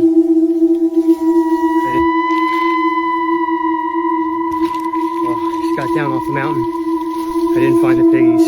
I checked everywhere. I checked high, checked low. I climbed in every little hole. You know, didn't find them. So hopefully they linked back up with their mom in the herd and they're off enjoying their life. And I hope they make it. But sorry to everybody that I couldn't find them. I really think they need some saving, but it's up to nature now. Have a good day. If you didn't notice, he had a spider on the bottom left side of his shirt. They got to the Hoover Dam specifically. Like, come on, of all places they could have been hiding the Allspark and Megatron. It's at the Hoover why Dam. not like Area 51 or something like that? Why Exactly. why would Or it be some- under a hydroelectric dam? Exactly. And then in Witwicky is the kid's name, Shia Okay. LaBeouf, and his great grandfather. Oh, yeah. Get this, while exploring the Arctic Circle. Yeah, of course. The place where there's a treaty and everyone's not allowed to go. Right, exactly. When he supposedly was exploring the Arctic Circle, he discovered Megatron. And so it kind of starts with like a lot of the stuff that we would call conspiracy, and he was frozen. They ended up finding him and taking him to the Hoover Dam and keeping him at the Hoover Dam and the Allspark at the Hoover Dam. And they explain it. They say, they give the timeline.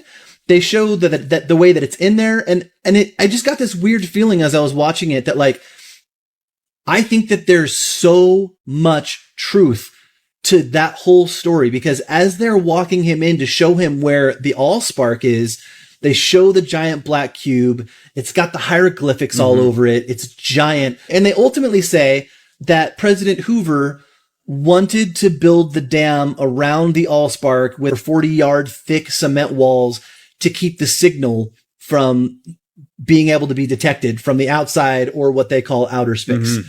So just that whole story, that's such a specific storyline. Okay, so it's a movie about a black cube and Megatron. And then when you think about it, like the angels are sitting on black cubes, and also Metatron is like basically the leader of the angels. Metatron has a cube, and it's a cube that's based on cosmic geometry in order to create things. This is not coincidental that this stuff connects so easily. Higher lie, the earth is flat, bro. Oh, high for sure. The earth is flat. It's flat. We live in a dome. So you feel like we live in a dome. Talk to me about it. Do you have a map of the earth? Well, the only thing... The map... Okay, so the map of the earth that you are used to would have like the United States over here, we'll have Asia and Africa over here, and we'll have Australia somewhere down there, right? Well, okay, so if you travel from LA to Australia, you clearly don't go all the way over, like Asia and all that to get there. Right. You go the other way, right? Right. But that doesn't mean that it wraps around. Okay. If you take that world that you're thinking about and flatten it, like make it go this way, that's the actual path that we take. So if the United States is here and the rest of the world is north right here, then you take this path there. Anytime I go to travel, I always go over. We never go this way around. That's one thing. Another thing. Interesting. Okay, keep going. Another thing is if you try to, we can go up, down, left, right. That means we live in a dome. That we're not on top of a flat surface. We're not a world on top of a round thing. You wouldn't be able to go up and down if we were on top of something like that. Can you go down though like that? You can go downstairs. Like, got you. Yeah, you wouldn't be able to do that if we were if we were on top of something round. You wouldn't be able to do that. Man, that's interesting, man. The only way that we can, the only way to go north is up this way, right? Not up that way. That's why we live on a flat earth. Got it. Yeah. But isn't the cover a cushion orange juice too? Don't you got the... That's cool because that's what people are used to. I don't want to scare nobody. Don't let that go over your head. But the actual landmass that we live on is not the shape of the map that you were given in third grade. Shit, okay. you gotta stop thinking that. I got you. You gotta stop thinking that. Change the narrative. Even if regardless of the dome and the water being below us and the air being up there and there not being, anything that actually is like if you look at that sky, there's nothing that caps that off. I just think about the sunset though, and how it like kind of goes down and then you got the moon. I don't know. To me, wouldn't it stay light all damn day? Would it stay light all day? Wouldn't it? No, it goes around. Oh, you think it goes this way? Yeah, yep. Holy. Yeah. I gotta smoke some good shit and really catch a vibe with you. Because it goes around. Like if we're on this side and the sun goes this way, then we're not going to see it. Yeah. Interesting. It just hits this side. Okay. Yeah. Okay. That right there didn't make no sense to me. Did it to you? So Michelle Obama finally admitted it, y'all. She said it on camera. So what we not gonna do is try to spin it as if we didn't see what she did and hear what she said. The proof is in the pudding. You're gonna hear the same thing I heard, and you're gonna see the same thing I seen. I understand people make mistakes and have slip-ups, but when you and your husband keep slipping up over the years, come on now.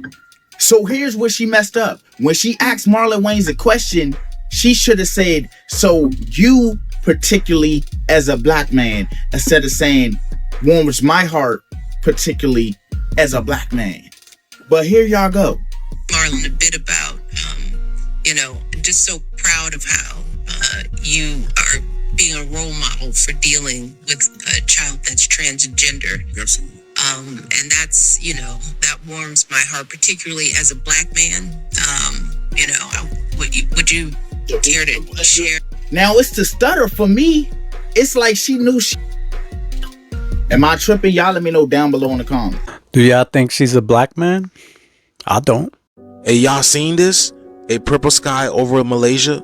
The people were so baffled that it looks like something. Y'all, this is literally like Texas the other day. Remember Texas had the blue sky and now you have the purple sky in Malaysia? What is going on, y'all? Why the sky is purple? Y'all see that? It looks like it's something is coming. It looks like it's breathing almost. Y'all see that? Y'all see how it's like breathing? Look at this. Behind the clouds? Here go another picture of it. Look, it looks like a huge purple orb in the clouds, y'all. Look at the video, y'all. Look how vibrant it looks here, and then it like retracts, and then it comes back. That thing is like breathing. It's like a purple sphere up there, y'all. What is going on? First it was the blue rain in California, and then it was the blue rain and the blue sky in Texas, and now we have this purple violet hue in the skies of Malaysia, hiding in the clouds. And I'm curious to know, what is that? I mean, Prince did warn us about purple rain. Like, he haven't said nothing, or no one else has said anything about blue rain, but purple rain, we have been seeing a lot of purple skies lately, but no purple rain yet. Is that what we're waiting on? Would that be like the great shift? Like, are we witnessing some atmospheric anomaly happening right now, y'all? We merging into another world merging into us? I don't know, y'all, but you know, the signs are literally in the heavens. But let me know what you guys think about this video, y'all. Like, follow, and share for more videos like this. Just shift this here. Let's continue to get it. Peace in. Over 11,000 English nouns dropped in usage by more than 80%. Between October 2023 and February 2024, the theory is whatever powers that be and AI, they are purposely making words disappear. It's functional vocabulary. And so some of the examples that they gave were terms connected to boundary setting, identity, and memory recall. And once a word falls below 2% of network visibility, it triggers the vanishing word protocol. Reclassify it, downrank it, replace it, not delete it, just less shown, less spoken, until one day you reach for a word like integrity and it's no longer in your mouth or your feet or in your memory. That's terrifying. Yeah. But what I found interesting was in the book 1984 by George Orwell, explored the concept of eliminating words through the invention of newspeak, the official language of the totalitarian regime. Orwell's big idea was by eliminating words, you eliminate concepts. No words for freedom, then freedom itself becomes a foreign, even unthinkable idea. Oh my gosh, that's what I've been saying. The ability to be literate and articulate yourself opens a door for anything. You could do anything or be anyone. Yeah. Words are everything. Yeah. This is so scary. Why do you think they're trying to dumb us down? With the stuff they put in our food, the things they put for us to watch, and now this? Hey y'all, what's going on with Vegas? Because I'm coming across videos and it's looking pretty empty. I'm talking about ghost vibe type of videos, and I gotta ask, what is going on? All right, we're in Vegas. This is supposed to be the city that never sleeps, but there's like literally no one around here at all.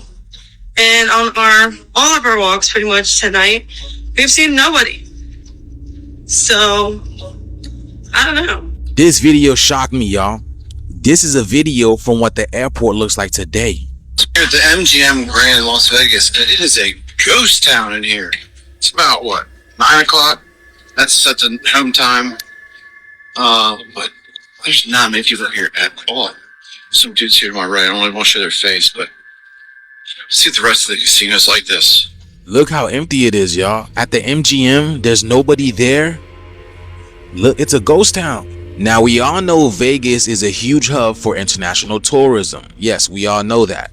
But I believe most of the gamblers were domestic. So what is going on here? Is it because, you know, Trump pushing out immigrants with ICE and all this? Or is it because things are getting a lot more expensive? I mean, have you guys seen the grocery store? Now, I myself have been to Vegas a couple of times when it wasn't even busy, and it was a lot more people than this, y'all. So something big is going on, y'all, and people are feeling the shift. Telling y'all, man, people are waking up from that illusion, man. Let me know what you guys think about this video. Like, follow, and share for more videos like this. Shift is here. Let's continue to get it. Peace in. I've never seen Vegas that empty. It makes me wonder what is going on. This is wild. Tasmania University in Australia has created the Earth's black box. Just like an airplane, this thing records all of the data for what is going on right now on Earth and is set to withstand any sort of a natural disaster or disaster of any kind, so that future civilizations or even aliens would be able to access the data and find out what is going on currently on Earth right now. It is recording climate change data, political data, social media data, what we eat, what we do on a day-to-day basis, so that somebody would get a peek in to see how the world was today. This was built and finished in 2023, so as of now, it is currently recorded up to 2 years of data, and it can continue to record even if there's no electricity for up to centuries. So if something bad happens, this thing will still be around. What do you think we should be recording for future civilizations or maybe aliens to see about the way that we are living today? As always, I want to hear what you think about all of this down below. If they built this for aliens, why? Supposedly aliens are already here and watching us. This shows how impossible it would be to read all the terms of service on some of these apps. Who do you think's the longest?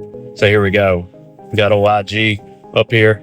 Look how long this thing is. How many words is that? And we got the SC, FB, Twitter, Tinder, Google, WhatsApp. WhatsApp's not bad. So this guy here, he put all these together and he printed them out so you can read them. It's like an installation piece. Look how long they are.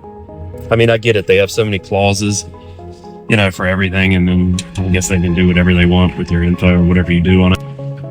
I mean, this green one, IG, that is insanely long. Has anybody actually ever read any of these terms? Or you just click agree and move on? Because you have to accept it if you want to be part of it. I mean, even if you read it, a lot of people probably just end up doing it. But I think it was like IG was like over 4,000 words or something crazy. It's insane. Let's be real. Who's really reading those, right? And I'm pretty sure they make those so confusing. Even if you read it, you won't understand it. Allegedly, the CIA knows where the Ark of the Covenant is. So this doctor wrote the CIA asking about the Ark and all that stuff. And this is a receipt that was sent back to him saying, no, we don't know where it's at, dog. Sorry. Check this out. Project Sunstreak. Looks like they got the coordinates. Attained excellent site contact. Doing very well with stage 4 structure. Viewer also exhibits the ability to keep AOL to a minimum. Target is a container. This container has another container inside of it. The target is fashioned of wood, gold, and silver. Similar to the shape of a coffin. This target is protected by entities and can only be opened by those who are authorized to do so. This container will not and cannot be opened until the time is deemed correct. This is on CIA.gov, just so y'all know. Yeah, I got some little notes here, you know, about it. Look right here. Boom, a little drawing. Yep, look at that. Just saying, man. Go to the container and open it. Describe it as you go. On part 2, I'm going to talk about the Knights Templar and where all the Ark went, where it's at. Now it's in the Middle East, supposedly, but we'll get there. The Emerald Tablet has been translated from not only Latin and Greek, but also Arabic. It's been in numerous cultures for hundreds and hundreds of years, and a lot of philosophers and experts have leaned on it because of the knowledge it contains. Isaac Newton actually translated his own version. One of the versions in Latin that came out was from Isaac Newton, and he extensively studied the Emerald Tablet. And I believe, based on what you learned from the Emerald Tablet, that he may have formulated a lot of his scientific theories based on the knowledge that came out of that, which then leads us to be like, realize, well, is our understanding of science coming out of the 16 and 1700s, is it attributed from ancient Hermetic knowledge? Do you have like examples of things he took from that? Okay, so one of the things he got are cosmic laws. So the laws that he discusses, the laws of motion, the laws of planetary bodies, the laws of the functionality of physical reality, a lot of that is discussed in the Emerald Tablet.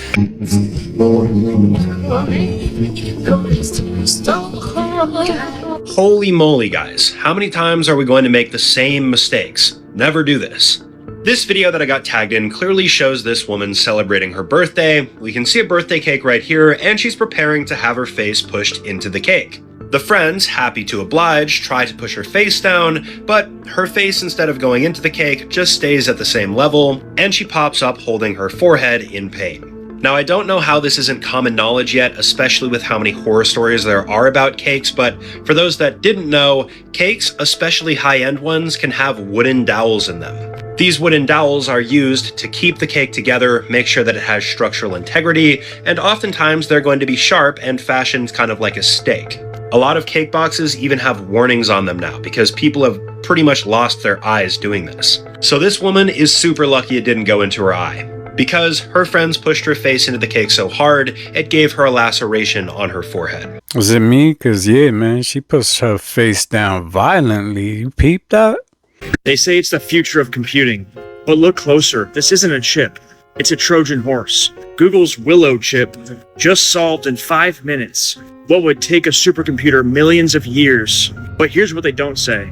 The tech works by tapping into probabilities, alternate outcomes that already exist. They're not just computing, they're accessing. And if they can model potential realities from a chip, what happens when the chip's no longer on the board, but in the body? This isn't innovation, it's integration. And it's been the plan all along. Be kind. Be as authentic as you can be. Sometimes, everybody tells little white lies, we all fall off the wagon. We all do things. That's what it means to be human. Being authentic, being your real self. Don't put on a fake face for other people. That's important. When you do that, you will feel better about yourself and others will feel better about you too. Yeah, stop being fake. I call employers add 177,000 jobs in April despite tariff uncertainty. Now, these are all my own opinions, but I can't hold it in anymore, okay? This is what I think. It's if you're looking for a job right now, you know what I'm talking about. There ain't no way that many jobs were added to the jobs report. There's no freaking way. We're making up numbers here, people. Allegedly. But there's just no way, people. I know people who are looking for jobs right now. It's a nightmare. And then on the other side, I know people who are like in the recruiting space, and it's a nightmare. These so-called jobs that they add to the jobs report, they could be anything. They literally could be anything. They could be contract jobs they're adding to it. It could be, you could be a lifeguard, right? That could be a job, right? There's, the amusement parks are opening up this summer. That's another job. These are not permanent jobs, people. These are temporary contract positions. But I just think it's so cute and crazy. Because, there goes the stock market, right? Stock market's going up, right? We got a good jobs report. It is so easy to fudge numbers. Allegedly. But guys, believe this, don't believe it, whatever. I don't believe it. And I'm just giving my opinion. I couldn't hold it in anymore. I report the news every day. This I just could not handle. The job market sucks. I know for a fact it sucks. But seriously, just tell us the truth. Please, someone tell us the truth. I've been studied since 2012, and I am, as far as UC Irvine, California are concerned, the only artist, a woman actually, that has this genetic mutation of a chromosome that came from my family, from my parents, and I'm the only woman who has grown it to its highest potential. So I've had many scientific papers written on me, World Press. I see 100 million more colors than those with regular vision. Yes, it's true. Doesn't make sense to me. Because I have an extra color rod or cone in my eyes, like birds and butterflies and reindeer and other creatures. So yes, most humans have three cones, and you have 4 cones. Correct. Bro,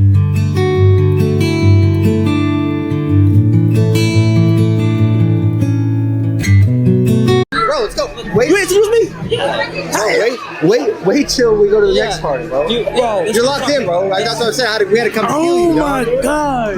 You didn't see anything? Were you actually? Nah, I was at the bed. Nah, hell nah. I didn't get to go. Party? Nah, I didn't get to go. But you're here for this party? Yeah, for real. Invited me to come. And so, ain't doing nothing for real. Right. Y'all just got here? Okay, that's good. How was the match? It was fun. You ain't come. Oh, no, I didn't. I heard what you said. What we filmed was funny. That's fire. That's fire. Yeah. Are you going to other places tonight, or? No. I'm gonna call it after this. All right. Hit me. See you later. Maybe. Yes. I don't know what to do, nigga. Oh. Let's do some at the mall. You've been neglecting us. When you're coming back to the I'm coming back soon. I hope you guys enjoyed this last clip as much as I did. It was super interesting and super entertaining. This is me. You understand? No, I'm not a woman. No, I am not a man. I am Octavia. You got big time celebrities that go around in their cars picking up trans, having sex with them, and then getting on national TV making fun of them. I'm not gay, and I'm not, and that's what's weird about this, to have your sexuality question and your moral fiber question and all that, when all I was doing was trying to be nice to somebody. Eddie Murphy tells E.T. that his wife and children were out of town, says he wanted something to read and went to a late-night newsstand. He stopped here and picked up the suspected transsexual at 4:45 in the morning. He says he thought he was aiding a distraught woman. Looks like a pretty Hawaiian girl in the corner crying. No, looks like she was crying. She goes, "Oh, Eddie Murphy." She noticed him at the light. She recognized Eddie Murphy. Oh my God. Like, what are you doing? Why are you out here working the streets so late? She goes, "Oh, I'm on my way home. Can you give me a ride home?" Police tailed them for 2 miles before pulling him over. Police say he is guilty of no misconduct, but there was a warrant out for the alleged prostitute. A judge has ordered that man, 20-year-old Addison Ciuli, to serve 90 days in jail. Well, Al, when Eddie Murphy picked up this Hollywood hooker, he had no idea that right behind him were a pair of vice cops. Early this morning, that hunger thrust him into the spotlight when police say he picked up a transvestite prostitute on an infamous stretch of Santa Monica Boulevard. Deputies conducted a traffic stop of the car a few blocks away, at which time they learned that the driver was actor Eddie Murphy. Eddie Murphy was let go. Police say up to that point, nothing illegal had happened. But 20-year-old Addison Ciuli was cuffed and hauled away. Eddie Murphy says he did nothing wrong. He says he saw this person on the sidewalk looking rather restless. And all he did, he says, was offer them a ride home. A clip of Eddie Murphy right now is going viral, of him back in the 90s talking about how his wife and kids left the house. He woke up at 4 in the morning and wanted to go find a book to read and end up picking up a trans. And he felt sorry for the transvestite. He told that story to the media, and they clapped. Being a good Samaritan blew up in my face, basically, with that. And I'm never giving anyone a lift here.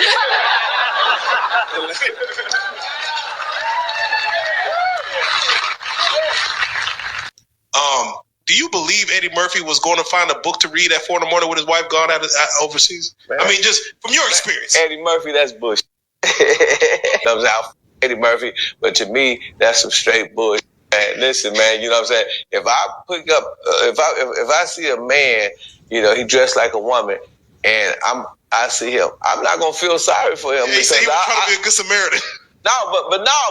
But suppose he could be a robber. He might not be a real transvestite. I mean, he could be setting you up. You know what I'm saying? And then you don't pick up. I wouldn't even pick up a little kid, man. I mean, shit, you don't pick up nobody and you a superstar. Eddie Murphy, that's bullshit, man. That's bullshit, man. Okay, new animal update just came out, so I'm going to run through all of these quickly. I'll briefly say what they are and then move on. Lego.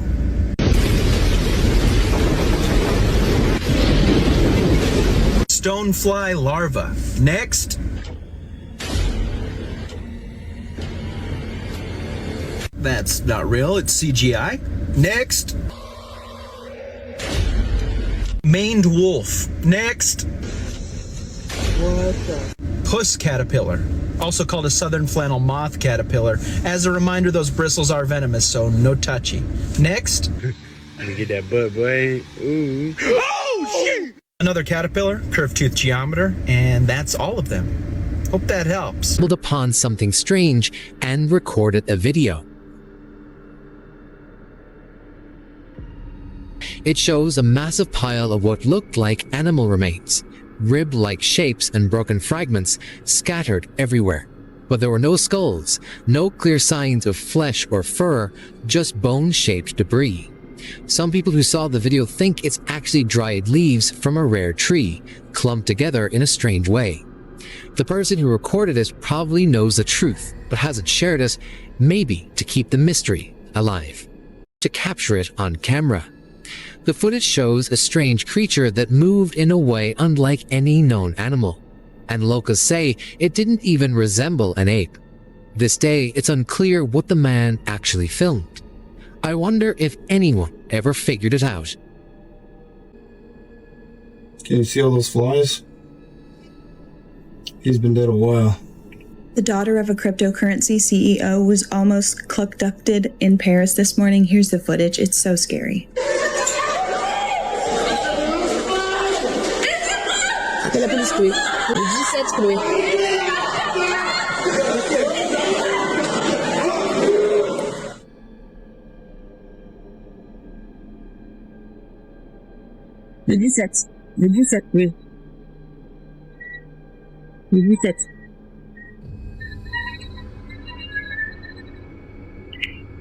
Last year when I went to Paris, I made a video about how being in a city in a foreign country was scary for me as a woman when I went places alone. But I also mentioned that I was traveling with a girl who was from New York who was not fazed at all by being in a big city like Paris. They totally ignored that nuance and chose to just tell me I was just a scared American instead of a woman alone experiencing something new for the first time. I got over the fear, but of course it was new, it was scary. I wasn't being a scared American, I was being a scared woman. And it's valid to be scared as a woman in any situation you're not familiar with when you're by yourself. That is true. It is fine being scared when you're in a place that's unfamiliar, new to you, and everything's like you're not used to it. There ain't nothing wrong with being scared. You need to see this shit. Once you realize how sick and demonic these people are that control the shows that your kids are watching, you'll want to protect your kids a little bit more. So this Nickelodeon green slime thing just creeped me out. So allegedly, Nickelodeon made that slime green for a reason, and not a good reason either. So if you know about Nickelodeon, you know they had a habit of shooting green slime on their guests. Some guests were adults, but most of the guests were kids. Matter of fact, look at this shit. Look at this shit right here. This is what they had a habit of doing.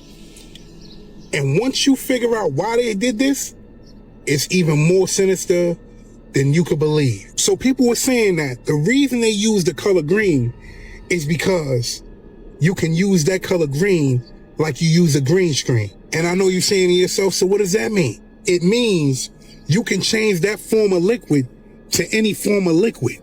You get what I'm saying? And you know there's so many sick people in the world that do a lot of strange shit that they're not supposed to be doing. And now that I jumped down that rabbit hole, it makes even more sense to me.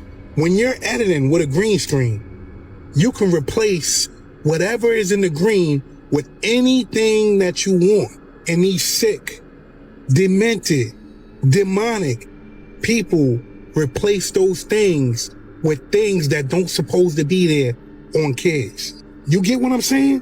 And I say allegedly. Allegedly. If this is true, Nickelodeon might need to be held accountable. Once again, I think this is a far reach, but he's right. There's sick people that will probably go through the trouble of editing the video to make it look like something else. But I think this is just people trying to create content for any little thing to make videos, right? Anything is content nowadays. All these theories, and I just feel like they're trying to keep up making videos and things in that nature. But it could be true. There's a lot of creepy people that'll probably do stupid things like that. We have a lot to talk about. Yo, look at this. Look at this. We'll come right back to this. Is it possible that all the stuff happening on the earth right now is just demonic? I know you're thinking, no, mankind does this and they do that. Don't give man too much power. Don't you know that demons work through them? We'll go into the evils of what happened to St. Louis in just 1 minute. But do you know in Brazil, the fire is coming from up under the ground? And I'm sure you're thinking it's like, you know, gas or whatever stuff. But Brazil's been on fire for a while now. And this whole field is burning from up under it. And for these farmers, this is not a normal occurrence in their area. It's a once in a lifetime, everything's burning from under the ground. And that made me start thinking of the spiritual severity of everything happening on the earth. Let me show you something. Is it really random and not spiritual that St. Louis was just destroyed by a storm today? The same St. Louis that has a straight up portal just hanging out there for everyone in the city to see. Is it possible so many of the storms and disaster we're facing is our fault for the evil that we are allowing? It really is food for thought, because I don't ever remember giant baseball-sized hail coming through people's windows. Not St. Louis, but still just happened today. What you saw earlier is a radar and all the pulses on the radar in Florida. And the craziest part about this is we cannot access the level 2 pulse log without a FOIA request. I wonder why it would need to be hidden. And completely irrelevant and not related at all. My head's hurt. There are a lot of weird things going on today. The weather is acting abnormal, not as usual, but who knows, right? It could be the signs of end of times. It could be climate change. We don't know. Could it be all the evil things? And if so, why now are people doing all the evil things? There's got to be a metaphor, or there's got to be something up to this. Look, TikTok, I'm from Alabama, y'all. I'm from Alabama. So look, this girl done gave me her address. This a little crazy, say no trespassing, right?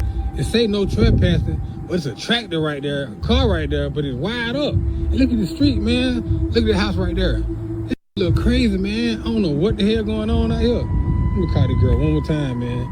I'm from Alabama. I ain't never even been to Atlanta. This is my first time in Atlanta, man. This is crazy, man. I'm gonna call this girl one more time. Crazy as hell, y'all. This is crazy. You met her on TikTok. Hello. Hey, where you at? I'm in the blue house. What do you mean where I'm at? You in the blue house? I don't see nobody in the blue house. Y'all like the house. I don't see nobody in the house. Hold on, I'm about to come out. I'm about to come to the side. You gotta come to the side. I'm about to come out. Crazy, man. What? What? Come on where? Come to the back. To the back? Yeah, come to the back. Why'd I come to the back, son? Because you come on. I ain't gonna do nothing to you. You ain't gonna do nothing to me? Yeah, come on. Nah, I don't really know what I'm saying. I just seen somebody moving back there. And the lights flashing. Nah, you know what? I just seen somebody moving back there. Hey, look, hey, yo, come on. Hurry, come on. Oh, nah, I ain't doing. I'm from Alabama, but I ain't crazy. Nah, ain't nobody crazy over here. Come on. Oh, nah. Why you keep walking away? Nah, you probably trying to set me up, son. I ain't going no back in no house. I ain't going back in no burning house. Who them dudes here? Who them dudes here? Oh, no. That did seem like a setup. Be careful with people you meet online. There he is. There he is. See him? There he is. That's a shark. No bullshit. That is. Told ya. You see that, right? Yeah, it's a shark. See? Told you people, it's a shark. I tell no lies. I kept seeing it going back and forth. Yeah. See, I told you.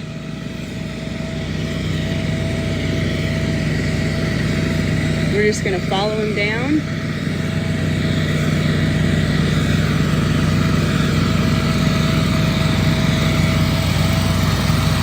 There he is.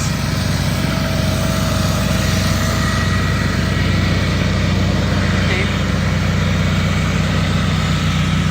We'll follow him as long as we can. Logan's not getting down. What? She's not getting down. Who, honey? Logan's not getting down. What's her name? Kalong is not Kalong? getting down. Yeah, she's not getting down. Where is she, honey? Where is she? She's in the living room. She's not getting off the chair. Okay. What would you like me to do about this? She needs to get off the chair because she's gonna fall on her head. Okay. How does she look? Looks like she has makeup on herself. Okay. She's not listening to my words. Okay, go tell her to get down and then see if she gets down. Okay? T. Come on, you please get down. Okay. Good job. Thank you. She got down. Are you playing with her? Oh, yes, I'm using it, man. She was just sitting on the chair. Because I like her to get off, so. But she's on. Okay. Is the mom not curious to go check to see what her child's talking about? Come on now. Nerds, Salem, Massachusetts has decided to build the world's largest Ouija board. Look at them.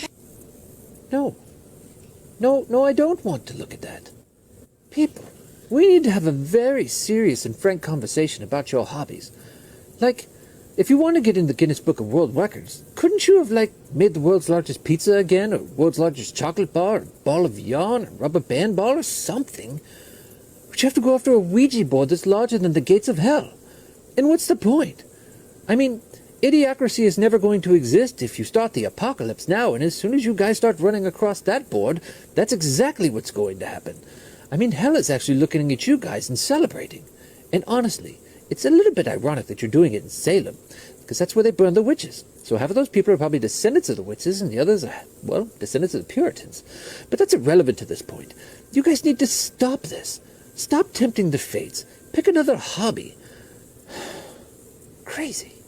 Here's what you need to know about these bags right here, used by over 200 million Americans daily, by the way. And they're linked to dementia and the class action lawsuit that is now in progress. For those of you who don't know me, I'm Dr. Clint Steele. I'm a brain and nervous system specialist, and I help people just like you improve your life by improving your brain function, specifically around preventing and in many cases reversing dementia and Alzheimer's disease. For those of you that follow me, I did a video on this not too long ago talking about 750 milligrams of plastic being found in the brains of those that have Alzheimer's and other forms of dementia. That's the size of a plastic spoon, folks. So the question is, where are all these plastics coming from? How are they getting into our body, number one? Number two, how are they getting into our brain? So in the last video, by the way, if you're not following me, guys, you need to be following me because I'm sharing this stuff. This is going to help you to prevent dementia and Alzheimer's disease. So in the last video, you can search it. I'm not going to share it here. I listed a list of things that we're using on a daily basis that create microplastics. One of the things I didn't talk about is this, because I don't use this. What they're finding here, guys, is this. And S.C. Johnson claims that Ziploc bags are safe to use in extreme conditions, meaning for freezing and also for heating in their microwave. Now, for any of you that are doing this, guys, and this is one of the reasons I don't do this, because it doesn't make sense to me to put this in the microwave. It's going to melt. It's plastic. It's going to get into my food. That's not good for me. So if you're doing this, you got to stop. Here's what happens. There's two ingredients in this plastic bag called polyethylene and polypropylene that break down and turn into microplastics. These microplastics are so small that they can actually cross the blood-brain barrier. And this is how we're finding plastics in the brain. So what can you do? First, go back and find my other video that I did on this subject, guys. Get the plastics out of your life as much as you can, and especially these. If you're using these on a regular basis, you gotta exchange them. I've had a couple of followers, a couple friends of mine as well, share what they use instead. These are 100%. I'm not sponsored by them, by the way, but these are plant-based plastic. They're not actually plastic, but they're they're plant-based bags that they're using, and they're 100% completely safe. And then the last thing, guys, follow me. This is what I'm sharing on this channel. So make sure to follow me. Make sure to comment. Guys, if you're using these bags, let me know. If you've changed them for something else and you already knew this, because I did a video on this before, and you've changed these out, let me know what you're using instead. I would love, and some of the readers or some of my followers would love to see this as well. And then share this. Please, guys, share this. I'm out to save 1 million lives from dementia and Alzheimer's disease, and I need your help. And we've got to get rid of stuff like this because it's damaging our brains and it's leading to end-stage neurodegenerative diseases. So please share this. I love you. I'm Dr. Clint. Let's save more. If I was y'all, I would just stay away from plastics altogether. It seems like it's all bad. Stay away from it. Locals from a small town in China captured what appears to be an unidentified object, being, or something above the clouds, standing there. And honestly, they have no idea what this is. I did zoom in to try to make sense of what this is, but it's hard to tell. Take a look at this footage, comment below, tell me what you think this could be. Nam mô A Di Đà Phật à. Phật tổ con cái này ngoài nước chưa cái kìa. Nam mô A Di Đà Phật à. Tốt cái này phải đây. Cái tổ phải.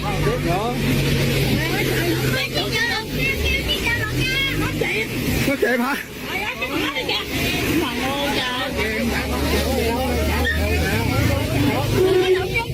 Đâu có vô nước đâu.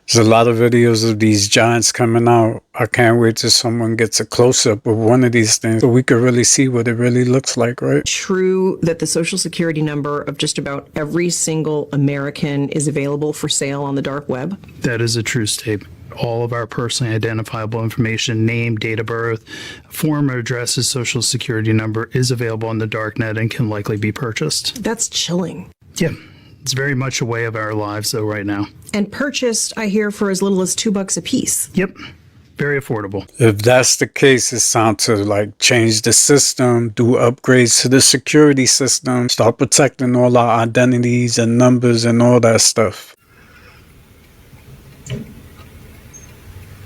She pissed.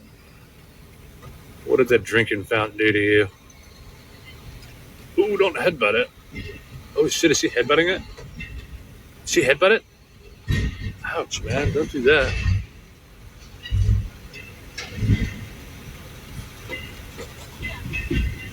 Get it. Get it. Welcome to Seattle.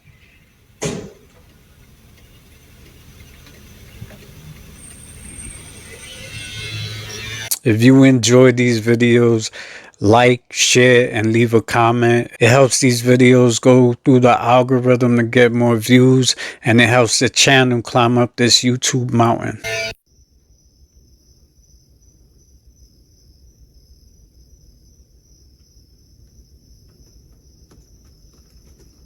Oh my God, I don't even know if you ever seen this video. You remember we were talking about Bohemian Grove, right? Yeah. Alex Jones, when he exposed them, I'd never seen this footage in my life. He goes up to this guy that was at Bohemian Grove. I'll show you right now. Let me find it. Let me find it, bro. This video is insane. One last question.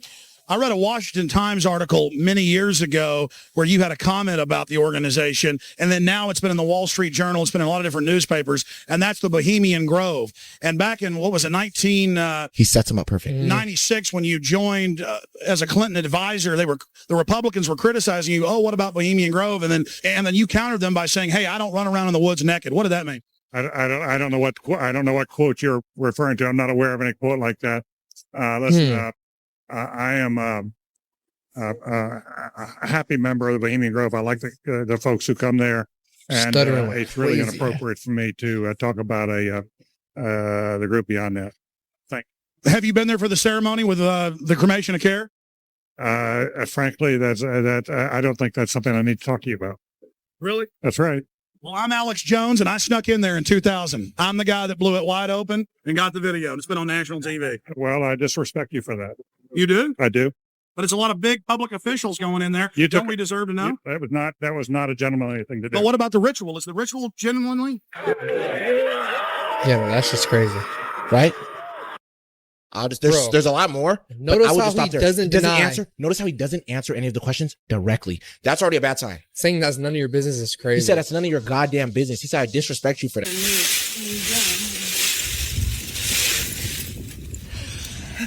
Ready?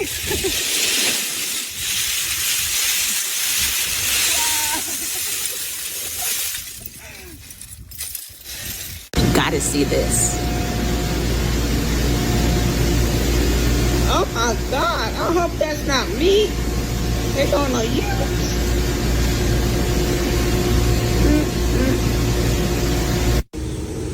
This super strong ass spider web. What type of spider y'all think like this?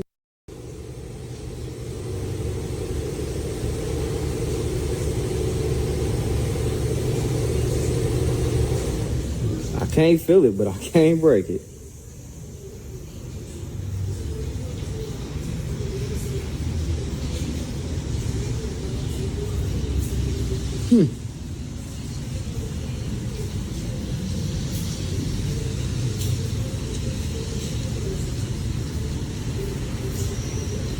Interesting.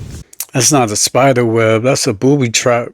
Because when I woke up, I saw Pope dies at 88, and then Bitcoin hit 88 like 30 minutes later. The 88. Okay, so 88, he dies at 88. Now, that's the number of wealth. Going back to Trump, I found something else with Trump. There's a character based off of him. Now, what movie has 88 in it? They're based off of it. Back to the Future. Yeah, I already know where you're going with this. So in Back to the Future, part 2, what happens is that Biff, he gets the almanac, right? And the almanac, if you guys don't know the movie, the almanac is basically where it shows all the sports findings or all the sports plays and then who wins for the next 50 years.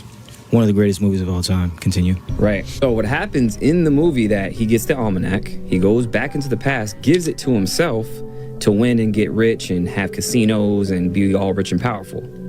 That's based off of Trump. When he goes back to the future, everything is like a tangent. It's like Biff's future now. Biff's future is where he's all rich and powerful. Now, what speed do you have to go back and forth through time in the movie? 88. Hold on. Hold on. Hold on. Hold on. Hold the phone. So now, think about this. So now, Trump, which Biff's characters is based off of, he has Biff Tower, like Trump Tower. He has gambling. He has a casino like how Trump does. He's a rich, powerful businessman. He has all these different, he even looks like him. He has the same little wiffle. It's Trump. Isn't it crazy that Trump there's that whole Trump's the last president, Barron Trump is this time traveler. I honestly didn't piece this together, that you have Barron Trump, who is, there's a book by, who was that? Ingersoll Lockwood. Ingersoll Lockwood, who wrote that book about a time traveler named Barron Trump. Barron Trump's Marvelous Adventure. And it's about a boy who can time travel. He has a mentor named Don. Come on. And this is written in 1893. So you're telling me a boy named Barron Trump has a mentor named Don. This is over 100 years ago. How many coincidences do y'all need? Ingersoll Lockwood writes another book called The Last President, about a president who is anti-system, who is very charismatic, and he disrupts the system as when he takes power. He takes the POTUS seat. He lives on Fifth Avenue. Wait. All this is in the book. Literally. So the fact that it parallels, and like this guy was like an outsider, becomes president and becomes the last president because it is a shift, a whole disruption when he becomes president. 2 books that predict exactly who's in power right now. Barron Trump, Donald Trump. And then you have Back to the Future, that's about another time traveler. Another time traveler. It's like he's going throughout time and making stories about himself. Attention valued guests. An emergency situation requires you to shelter in place for your safety. Please stay inside your hotel room or remain in a secure location. Do not exit the building or move to other areas.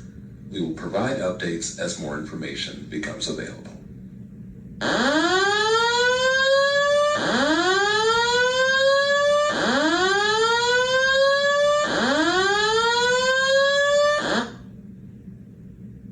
Have you all seen what happens at the airport now if you do not have the real ID, the new license? This is totally dystopian. So first, when Resilient LA got to the airport, the first thing they did when they found out she did not have it was they took her and moved her to the side for like 10 to 15 minutes for everybody to see. So basically, act like you are some sort of criminal or something and separate you.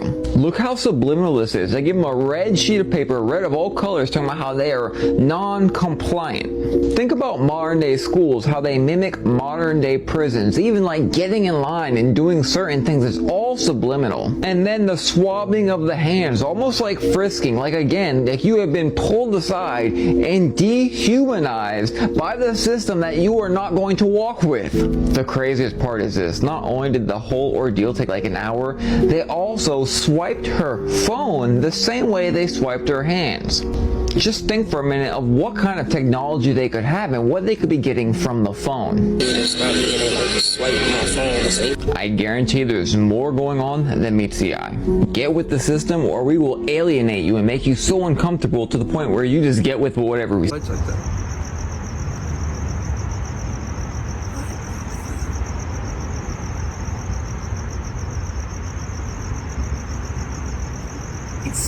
Over 700 million birds are getting away from this location on this one night on Tuesday. I wonder what this is and what's been happening over here. And before you say, yeah, migration's normal every spring and fall, not like that. Not to mention, if you're like me, you've been hearing birds tweeting at 2 o'clock, 3 o'clock in the morning. It's like their whole rhythm is off. And you can't say it's just not a little bit eerie. All the things we've been seeing in the sky, all the crazy storms, the catastrophic tornadoes. If you know the girl who posted this video, please tag her below. Someone stole it on Twitter and that's where I got it. I later remember passing this and she posted more than one of these videos. I mean, what in the world is this supposed to be? Of course, the same exact time I showed you these clouds with this crazy blue hue coming off of it. Almost like it's an radiation ray. Now, those birds are all leaving from the same area. Check out this crazy phenomenon that this girl right here caught in the religiously over and over again. Why does it seem like it's so freaking hot right there for a split second? Isn't this like color coded? What in the world would cause it to get really hot for a split second? Because all this, fast forward. I mean, come on now. Like this one tornado that was posted on Twitter looks like a freaking BOMB went off. Like, it's ridiculous. Birds migrating, normal.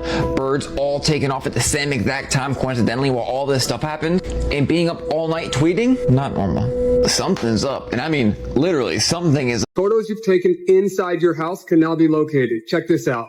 We're going to start with this random bed frame in San Francisco. Watch this. First, I'm going to go to GeoSpy, and I'm going to try to upload that same image. And then we're going to search. Now I'm going to wait. And while I'm waiting, it's searching through the huge database looking for interior photos. Here's the original photo, and here's another angle from that room, and another angle with the same address. Wild. This tool will only be used for suspects in child crime related cases, but any other service could come out in the future with the same thing, so be careful what you post. So a small plane crashed into a military neighborhood in San Diego, y'all. But I feel like it's something more to this. Let me explain. So they said this crash happened early morning. And y'all, listen to this flight number. Tell me if this is not weird. The flight number was N666DS. So that's not a weird number to y'all? And being as though the fact they said they crashed into a military neighborhood? So they're saying 2 people so far is confirmed unalive. And several others is injured. I just find it highly suspicious and weird that the plane registration was under 666. Y'all know what that comes with. Y'all know the dark symbolism behind that, right? So they said he was one of the people on the plane when it ultimately crashed. This is Daniel Williams. And he was the former drummer for the band Devil Wears Prada. And he just happened to be on a plane that was registered under 666. But wait, y'all, it's more. So they said minutes before impact, this man posted this on his IG. Here we go. That's crazy to me. He was unaware that this would be his last post, y'all. So as officials investigate, they were talking about it could have been because of the dense fog or even power lines. I need y'all thoughts down below on what y'all think happened. Anyway, condolences to him and whoever the other guy was on this plane, and condolences to anybody else who's affected by this tragic incident. Los ojos, güey. Esa madre. Bestia. Vamos. Se da toda la vuelta y toda la cabeza. La cabeza se da la vuelta, si es cierto, Ruso. Toda la vuelta esa madre, mira. Pinche. Da la vuelta completa, güey. Vamos a dejarnos ir, güey. Fuck it. Miren, amigos, a ver, dale. A las 3 corremos en chinguiza, ¿eh? Pero lo tenemos que chingar, ¿eh? 1, 2, se está moviendo, dale, en chinguiza, güey. En chinguiza, güey. Vete. Aquí está el güey, era. Puta madre, la araña. Espérate, aquí tiene que estar, ¿no está, güey?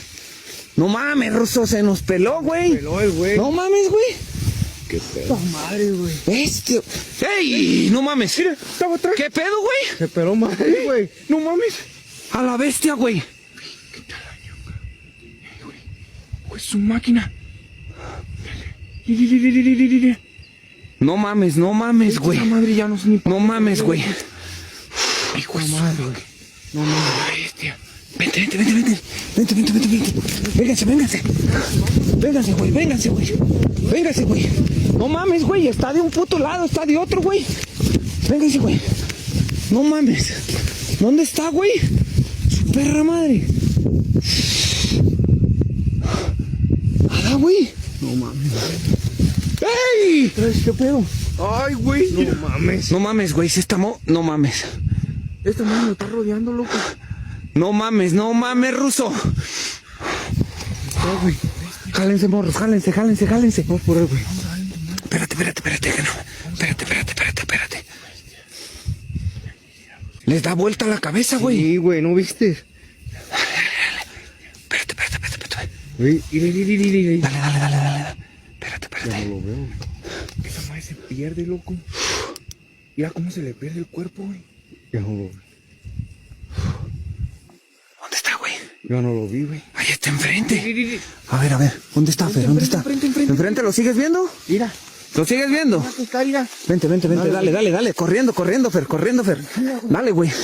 Lo tenemos que grabar de cerquita, güey. Dale. Dale, Fercho. Did they announce a crack in the firmament and include a picture? I'll let you guys be the judge. NASA and JPL say runaway pulsar fractures cosmic snake filament. And they say this is a radio image of this cosmic snake being fractured. But if you look, it just looks like a broken piece of glass. They're saying a speeding neutron star has likely fractured a massive cosmic filament near the center of our galaxy. To me, when they say filament, it's just them hiding the word firmament, but that's just me. Apparently, they first detected this because they were picking up on frequencies seeping through it. They're also saying that it's towards the center of the Milky Way, and that's exciting. This is my antique star map. So this is the Milky Way. Right about here is where they're saying that fracture is. That's also where the Cross constellation lies, and it just so happens to line up right with the Feast of Trumpets for this year. I personally think that the Milky Way is a scar in the firmament from when Jesus ascended, and I think that's how he's going to split the sky when he comes back. So if I'm correct, that means that this is starting to split. Go back to this 359 number. In the Hebrew, that word is a different version of the word ayil, which means trees or a grove. And this is significant because the Nephilim spirits would try to hide in massive oak trees. The reason I know this is because in different cultures' mythology, that was the case. In the book of Enoch, the angels cut down the trees so that they couldn't hide before the flood. Bohemian is in the redwood forest for a reason. And here's the Greek: a loosing, departing, departure from this life. I don't know about you guys, but I've already been looking up for a while now. So this is exciting. We haven't got a clue really, have we, about our old civilizations. It's just all bamboozlement about they were primitive. I mean, look at this, it's unbelievable. Carved out of chisels and hammers. It's like something out of Stargate. Some kind of sci-fi. Unbelievable. And as the water levels drop, not rise, we're going to be seeing a lot more videos like this. Watch God strike down someone. According to the news, this man walks into a Pentecostal church in Bogota, Colombia to kill the pastor. As soon as he takes out the knife, the people cry out, "There's power in the name of Jesus. Hay poder en el nombre de Jesús." And God strikes him to the floor. At first, I thought this was staged because this is unbelievable, but it's real, and the guy is still in prison. If you believe in the power of God, subscribe right now and type amen in the comments. All right, that's what's up. Good for that dude.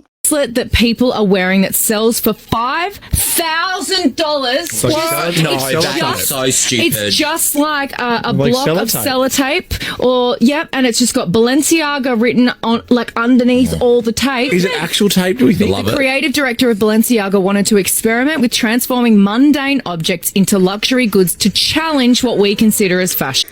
It's amazing what people will spend money on, right? question. A woman was electrocuted while using her phone when it was charging. He notices and goes on to save her. He literally saved her life. And this happens more often than you think. People die from this, like this 14-year-old girl from Vietnam. She was lying in bed using her phone while it was charging. Next morning, she was found. The culprit, a cheap, frayed charging cable. If your cable looks like this, throw it away. So we are in Los Angeles, California, and someone put their lying to you. We're right here in LA on Olympic and Sycamore Square in Los Angeles. And I guess someone's lying to us. We'll see the rest of the message right now. I don't know what they're talking about, but that's crazy. Somebody's trying to warn us, eh? I was on my brother's laptop and found this site open. It's some kind of shoe store, but it's on the dark web. And something about it just feels wrong. What I've noticed this year, I didn't smell anybody cooking on the grill. I didn't see people posting their plates that they were having Memorial Day cookouts. It's just crazy times. I don't know. Everything just seemed like it's being thrown off. There would be no gun battle, no laser beam battle. They would just analyze the genetic makeup of the people. They would sprinkle something in the atmosphere and in the water, and they'd wait about 3-4 months, a year, or whatever. They'd come back and we'd all be gone. But too easy. Yep. There's no fighting. Not at that level of consciousness. Not, as a matter of fact, what they would give us might even disintegrate our bodies, so they have no cleanup. Yeah. He's an early 30 and you're a late 50. Yeah. But somehow you both look the same age there. I suck baby's blood. And put it on my face. It's obvious that there's an agenda against the disenfranchised and the uneducated. So ultimately, I think to counter that, we're going to have to talk to one another. One of the ways we used to do that was through our music. I grew up with the staple singers and Curtis Mayfield and Marvin Gaye's What's Going On and stuff like that. And that particular sound, you know, the sound of the people, to voice our concerns in those areas is gone now. Prince was murdered. That's not a theory. It's a trail of facts that don't add up. Let's start here. In 2016, Prince was found in the elevator of his Paisley Park estate. The official story? Accidental fentanyl overdose. But here's the thing. Prince was known to avoid drugs. He was health conscious, private, and spiritual. He didn't even like being around people who used. Just a few days before his death, he told a live audience, "Wait a few days before you waste your prayers." Like he knew something was coming. A week before that, his private plane made an emergency landing due to a medical emergency. His team called for help. A doctor was supposed to meet him, but that doctor never showed up. Why? Now here's where it gets deep. Prince had just won back full ownership of his music masters. Decades of fighting to control his art, and he finally won. Then suddenly, he's gone? Ask yourself, who profits when Prince dies right after reclaiming his legacy? Why did he warn people days before his death? Why the emergency landing, the missing doctor, the clean lifestyle, and yet a fentanyl overdose? This wasn't random. This wasn't fate. This was calculated. Comment truth if you want the full story. This thing, they're calling it the jellyfish UFO. And it was a video taken by the U.S. military intelligence in 2018 in Iraq. They were tracking this thing and they could only see it with a thermal camera. This drone that was tracking it, they have the capability of locking in on like a tire of a car, like shooting out a tire of a car from 27 miles away. This giant thing that was floating, they said they literally couldn't lock onto it. Oh, wow. But it kept on going like white, black, like it was getting hot and cold, hot and cold. And then he said it went out over the water, dove into the water. Oh my gosh. Was under the water for 17 minutes. came out, then shot off in the blink of an eye at a 45-degree angle. They said that they had these hanging arms. It looked to have scales on it. Ew. Past month, something appeared in California, but it looked super similar. Identical. Jeez, man. What is that? Does that not look like 6 wings, 2 of which cover the feet? Dude, it does. I'm in debilitating fear right now.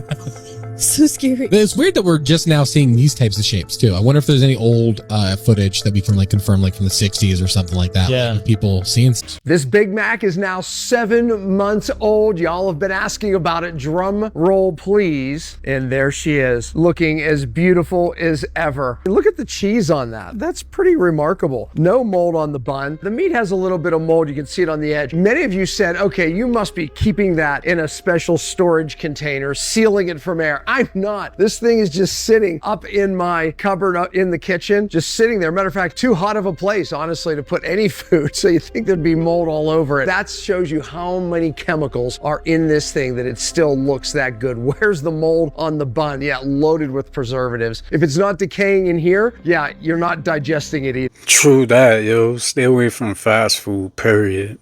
Imagine going to see the Final Destination and you almost lived it in real life. I need y'all to put this into perspective.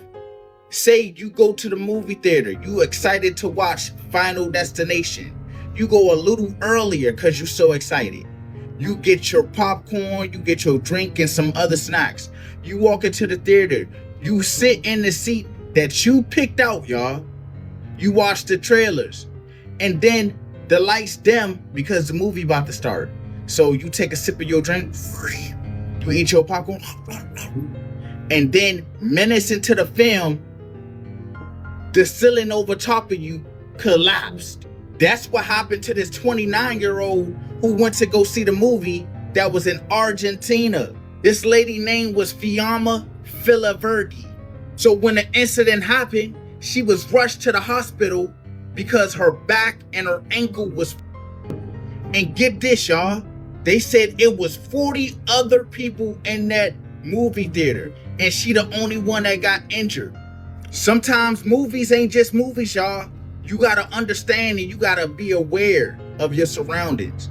Every time I walk into a theater, I always look up, down, left, right. It's alright to look around and be aware, but how would you know something like that's gonna happen, especially in the movie theater where everything's dark, right?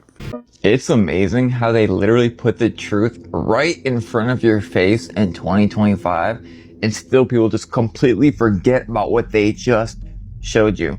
Think about this, right? These robots and these masks, by the way, and don't forget that they are decades, literal decades farther. I mean, what we could even believe that they have. And now they're showing us this while they have artificial intelligence, artificial general intelligence going on.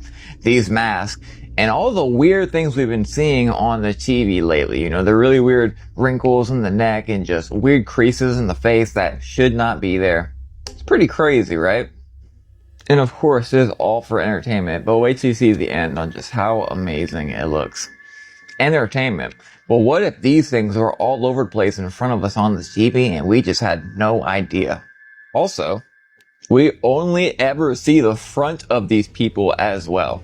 Just throwing that out there for no reason at all. You know, that just reminds me of the movie Total Recall. If you've seen that movie, you already know what I'm thinking about. Bro, Justin Bieber is totally broke, and no one even knows how it happened. Justin Bieber, the world-famous superstar who grew up right in front of us, yeah, he's straight up out of money. Over his career, he supposedly made between $500 million and $1 billion, but he blew it all and ended up in such a bad financial spot that he had to sell his entire music catalog for just $200 million bucks. Yeah, that means he doesn't even own his own songs anymore. But how did Justin get to this point? It's not just from spending in fancy stores. The truth is, Justin's been struggling for years with heavy addictions, drugs, alcohol. He was slowly destroying himself. I was popping pills, I was doing Molly, shrooms, everything. It was just an escape for me. I was just young. He even admitted that at one point, he'd wake up and get high first thing in the morning. On top of that, he's been dealing with major mental health issues, depression, anxiety, burnout, all because he got thrown into this industry way too young and way too fast. And whatever he went through in his childhood probably made it even worse. He burned through millions on impulse, toxic people, and had no real grip on anything. Selling his catalog wasn't some smart business move, it was survival. So now he doesn't even control his own music, and he's out here trying to piece his life back together. Like, how is this even real? Am I crazy? Or is this actually happening? A mini ray gun.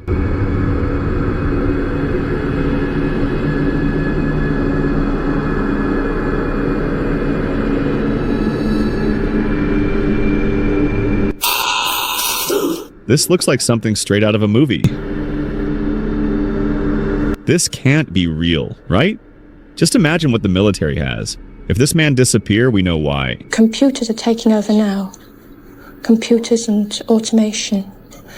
And in the year 2000, there just won't be enough jobs to go around. I think the population will have gone up so much that either everyone will be living in sort of big domes on the Sahara, or they'll be undersea. Well, in the year 2000, I think I'll probably be the spaceship to the moon dictating to robots. Or else I may be, I don't know, in charge of a robot court, judging some robots. Or I may be at the funeral of a computer. Or if something's gone wrong with their nuclear bombs, I may be sort of coming back from hunting in a cave. It'll be so overpopulated that there'll all be wars, all nuclear explosions and everything. It'll make the Earth, too much radiation on it. It'll become too hot to live on. It's crazy how those kids predicted this in 1966. Nope, I just caught them. They're caught. That is not the plane. That's not the plane. I've seen that plane before. You think that's the plane that crashed today in San Diego? Nope. So let me just show you this news station that's claiming to have a picture of the plane that crashed. So if you want to see where that plane is actually from, it's about a year ago, April 29th, 2024. And it's this plane right here. So if they're trying to show a plane from 2024, then where's the actual plane, if there was one? Because this is that same exact picture. Funny too how ABC News is claiming to have found airplane parts. You know how easy it would be to just toss something in the road and take a picture of it? Why is it the only thing that's not burnt? Why is it that an alleged airplane piece is the only thing that's not burnt when the entire road is burnt up, including houses, cars, everything? But the airplane itself didn't get burnt? But I want to see a real picture of this plane. Just because a plane crashed, it doesn't just disappear. It's still going to be there. I want to see some pictures of this plane. Yo, you think that's scary? Check this out. So we've already talked about the dead internet theory. I already showed you that I made this AI model off of ChatGPT. This is where it's going to get really, really interesting. So here's the model. Another image that I made of her in the city. Her outfit of the day. And here's another image of her getting ready to go to yoga that I created. This is what I use for Runway ML to animate her face. But that's not the crazy part. I use Pika to animate her with me. This is the final result of her in the video with me. The future is gonna look nuts. The next step will be her as a robot and really being with him. Oh, people are being taken at an alarming rate right now? What? Yeah, this is a high alert message. Women and children are being taken at an alarming rate right now. They're doing things like having old people at stores ask you to help them to their car, and then they're leading you to a van to be abducted. It happens in a split second. It's hard to avoid once you get right where the van is. They're having people put things on your windshields. I know a lot of us have heard this, but usually it's going to contain something, some sort of chemical that's going to make you drowsy. Once you get back in your vehicle where you won't be able to drive, then they hop in and just drive off with you. Okay. They're giving you things like business cards, and once you touch the business card, you're going to get drowsy and you're going to be taken. Some of them are also doing a tactic where they're selling roses on the side of the street. So when you go to buy them, as soon as you grab the rose and start walking off, you get drowsy and you get taken.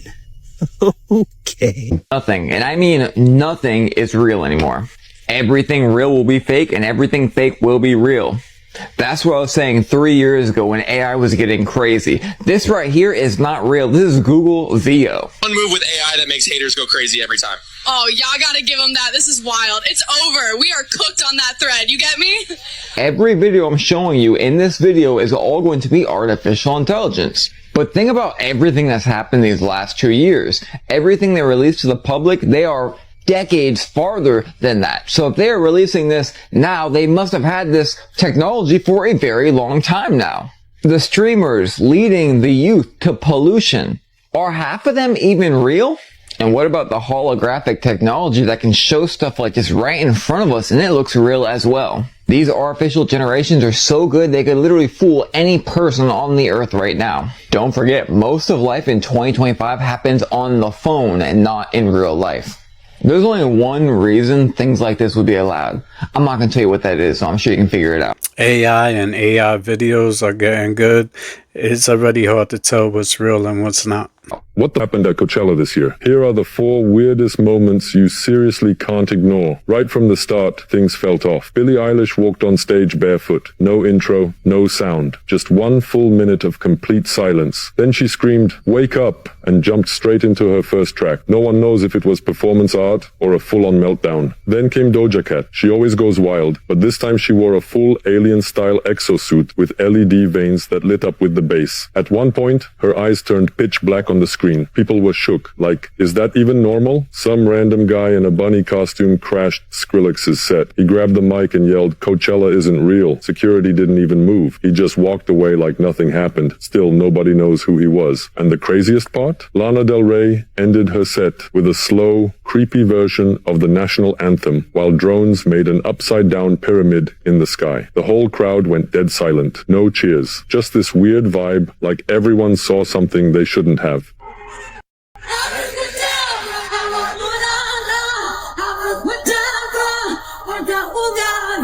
Imagine that while digging on a piece of land that you own, you find a massive amount of gold, believe you instantly got rich, but the government comes in, takes it all, and leaves you with nothing. Well, this is exactly what happened to a man named Mitchell DuPont when he found gold while digging on his farm back in April of this year. According to Mitchell, while he was digging on his farm, specifically through clay, he noticed something shiny sticking out of it, and when he inspected it further, he realized that it was pure gold. And it was a lot of it. The amount of gold estimated to be under his land is about 150 tons, which translates to about 4 billion euros or $4.5 billion.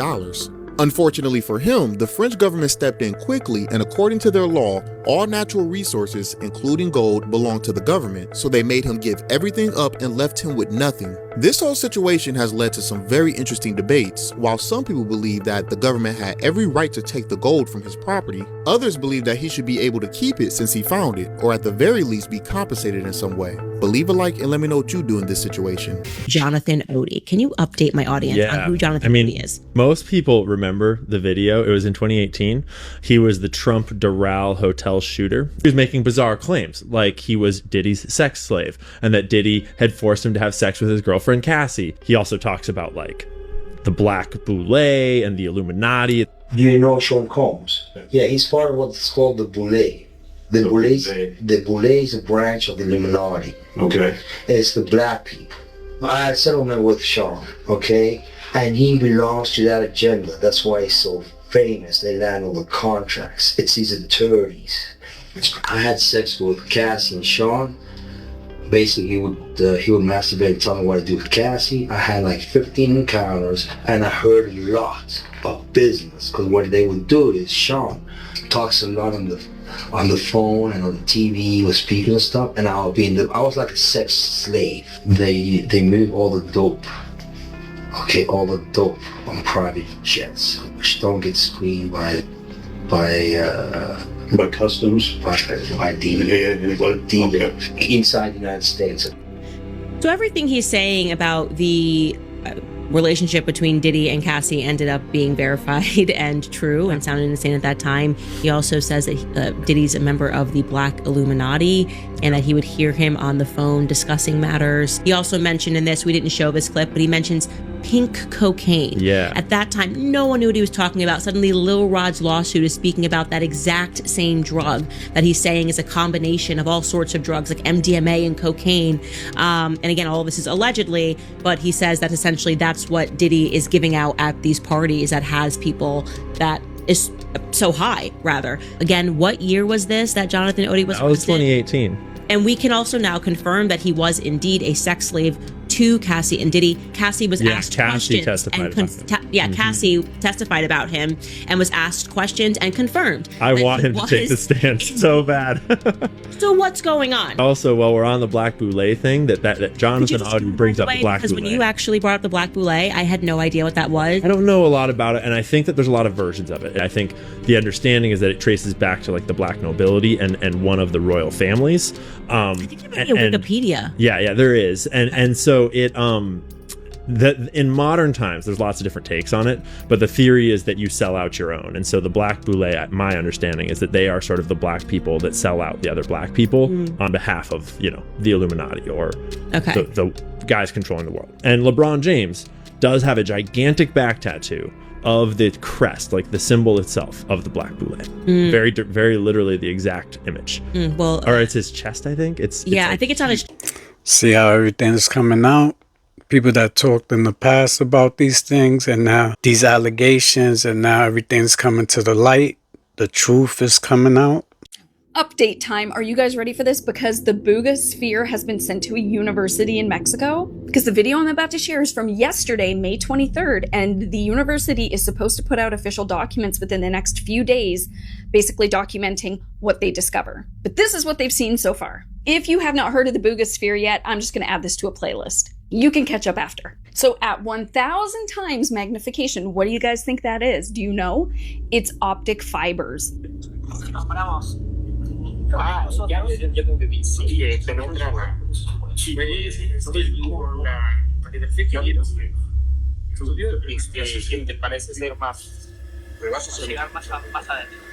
¿Este tiene más fibra óptica que el otro? Sí, definitivamente más. ¿Y por qué sería esto?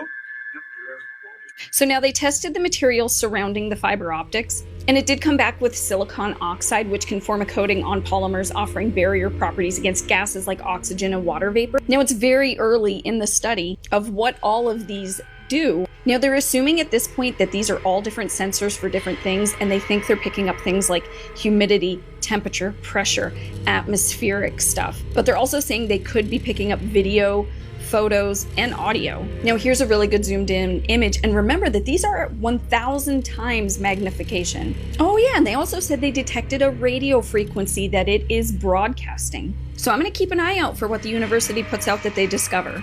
So apparently they actually captured real alien technology in Colombia, and it's all on video. You know those orb UFOs we've been seeing zipping around in faraway, blurry, shaky phone cam footage? Well, they caught one, or so they say, after it fell from the sky after getting shocked by a power line. Called the Buga sphere, observed by multiple witnesses and recovered by a group of amateurs near Buga, Colombia. And it was all caught on camera by two separate individuals, from it flying around before falling to the ground to them actually walking up to it, which honestly looks pretty convincing. They claimed the sphere was freezing cold to the touch when they first picked it up, and that one of them also got very sick for days after touching it. It weighed about 4.5 pounds when they first recovered it, but after taking it to a lab, it somehow weighed closer to 22 pounds, about 5 times heavier. It's engraved with all these crazy looking designs, symbols, and grooves that go all around it. On the front, there's a particular pattern that looks like a circuit board, surrounded by what appear to be characters in an unknown language. When using AI to translate it, it read, "The origin of birth through union and energy in the cycle of transformation, meeting point of unity, expansion, and consciousness. Individual consciousness." Okay, take that with a grain of salt. Among the researchers in the independent lab that took it in for study was X-ray radiologist Jose Luis Velasquez, who performed a series of in-depth scans on it, and he found out just how impressive this object really is. The scans determined the sphere is made of 3 very dense layers, has a chip-like core on the inside with perfect internal symmetry, and has 18 tiny microspheres inside of it as well that happen to align with the circuit board pattern on the outside, which ufologists are claiming is what powers the device's anti-gravity, possibly a zero-point energy propulsion system. 32 dots align the grooves that surround the entire sphere, which appear to have been drilled out from the inside. Despite it having no signs of welding, joints, or seams anywhere along its surface, yet appears to be a completely homogeneous object, which is just impressive engineering by any means. It was also measured as emitting its own electromagnetic field, and its surface temperature was unusually variable, going up and down at all times. times. It also didn't react to heat, neither scorching nor even getting hotter when they put a blowtorch to it. And when they poured water on it, it evaporated while staying completely cool to the touch. Rumors went around that Russia contacted the team in possession of the sphere with an offer to purchase it before it was sent to Mexican authorities, who allegedly now have possession of it and are studying it further. We do know for sure it's an artificial object, whether it be man-made or extraterrestrial made. And obviously the internet is in an uproar, absolutely insisting this is just another hoax. I just think it's funny that when we get blurry, shaky cam UFO videos, skeptics claim it's inconclusive and demand high quality footage, but whenever we do get tangible, conclusive, and up-close evidence like this, the same people call it fake. Which, hey, it very well might be, but man, I really hope it's not. Dude, they got her. I'm not kidding. Look at her hand. Look at Chloe's hand. Look how it's gray, man. I've got the answers. I know what happened, seriously. So this right here was Chloe before, man. Somebody explain. Hold on. Before we go to that, just check this out. What about this chick right here off Wicked? What's up with their hands being like... Explain it. Because before... Okay, it could... Anyways, before, dude, she had fat hands, but now they're... Anyways, hold on. Same thing with Ariana Grande, dude. Look at her before. Woo-wee. What happened to her, man? I mean, how can we help her is what I want to know. Seriously, man. All of these Hollywood people, dude, they go from looking like normal, good looking, whatever, to something happens to them and they go looking like this. Now, somebody tell me why they go looking like this. Tell me, okay? Did y'all know that I use electroculture in my garden too, man? Check out this strawberry, man. You know, electroculture is where you get copper, you put a little spiral, anyways, look at the difference in that and none. Explain that to me. If it doesn't work, explain it. But back to Chloe though, man. Look, if you really want to know, dude. The moon might be artificial. Not only that, a planted artifact. Back in 1970, 2 Soviet scientists dropped a bombshell in Sputnik magazine. And yes, that's a real Cold War era publication, claiming the moon isn't natural at all. They called it an intelligently engineered spacecraft, something built, brought here, and parked in perfect orbit by someone. Sound crazy? Ancient myths across the globe talk about a time before the moon existed. The Greeks wrote about it, so did the Bolivians. The Zulu? They say it was dragged into orbit by dragons. Dragged, also suggesting it wasn't there before. And when it showed up, the skies broke, rain fell, the sea danced. The sea danced? This was before we knew that the moon controlled sea waves. Then there's the weird stuff scientists don't talk about. In 1971, a cloud of water vapor appeared on the moon and stayed for 14 hours. No explanation. NASA's logged over 2,000 flashes of light on the moon since 554 AD. They call it TLP, Transient Lunar Phenomena. But they never tell you why it happens. They never really have actual answers. It's always a glitch, a reflection, an illusion. But we've heard that before, haven't we? So maybe the real question isn't what the moon is, but maybe it's who put it there.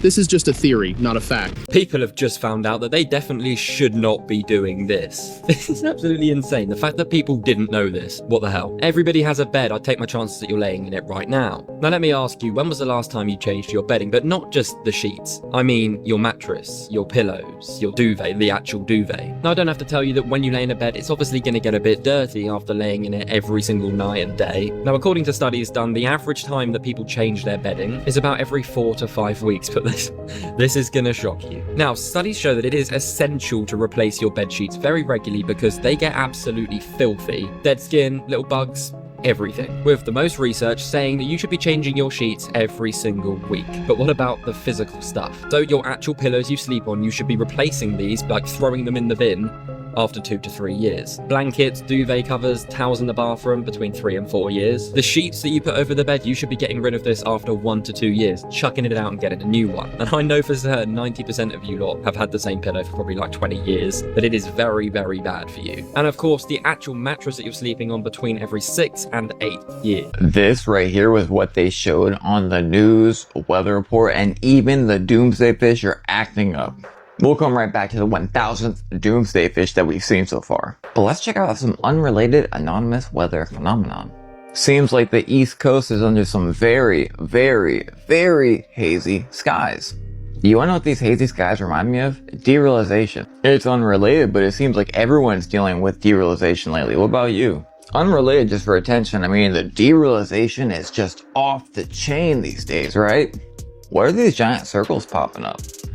Crazy enough, they pop up alongside really, really bad storms. Speaking of storms, this right here has to be a sign. Crazy hail, and it literally stopped on the border. Literally on the border. I guess this crazy hell-like hail is normal now, because it's been everywhere, right? Did you know that scientists are actively adding new cloud patterns to the sky because we're seeing things that we have never seen before? This is the sky, it's not a wave. Like that thing we saw at the very beginning, right? And we've had 3 doomsday fish pop up in the last 48 hours. I've seen 3 different videos in 3 different places. And again, this is like a once in a lifetime, if that, occurrence. But these are happening every single day because something weird's happening on Earth and they are well aware of it. These doomsday fish are literally a sign of just that, apocalyptic earthquakes and crazy things happening on the Earth. In ancient times, they would always see this first, so I really wonder what's going on, even though it's all unrelated. Let me know what y'all think. Do you think what's happening with the weather is man-made, with all these chemtrails and things they pump in the air? Or do you think this is just a natural phenomenon that we just haven't seen before? Is called digital kidnapping, and yes, it is as scary as it sounds. And this is why I don't put my kids on this internet, man. But now experts are issuing this new alert that bad guys are using our posts against us to track our children. This morning, you're about to see how they do it. From Facebook to Instagram, parents sharing their children's lives online. But now the new world crime, digital kidnapping, predators stealing your kids' photos and spreading them online. This stranger posting on Facebook claiming this girl was his daughter. In another recent case, a child's photo was tagged on a porn site. Listen, this is why I don't put my kid on this internet. And with this new technology of AI, bro, do y'all know what the AI is doing with your kids' photos? It can actually make them move and do whatever else. That's Michelle and Reese. They think we're doing a general story about social media. What they don't know, back in Ohio, cyber safety expert Jesse Weinberger is poring over their social media pages, checking for private information. So what do you find here? Through mom's Facebook account and everything that she's posted, I was able to find out husband's name, children's names. She has 2 children. I know their ages. I know their dates of birth. I know where they go to school. I have the address of the school. I have the name of the teacher. I know exactly which playgrounds they visit, how often they Man, listen, man.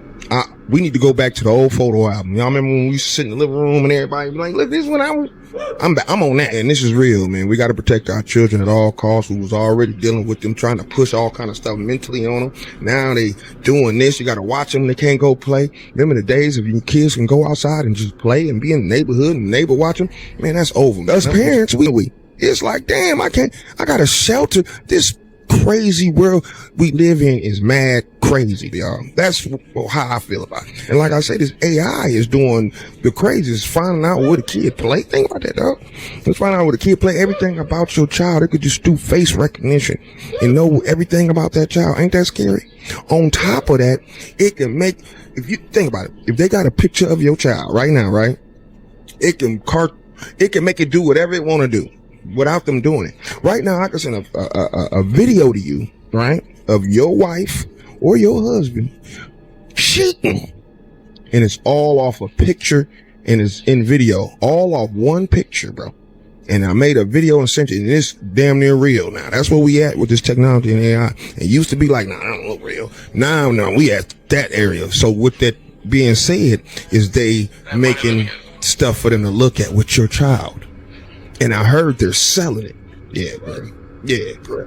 Man, if you know anybody that's doing that, man, knock they block off, bro. And tell, please, man, this is getting out of hand. Y'all comment below, tell me what you think. Any other stuff that we need to put these people on up here? Because this is wild.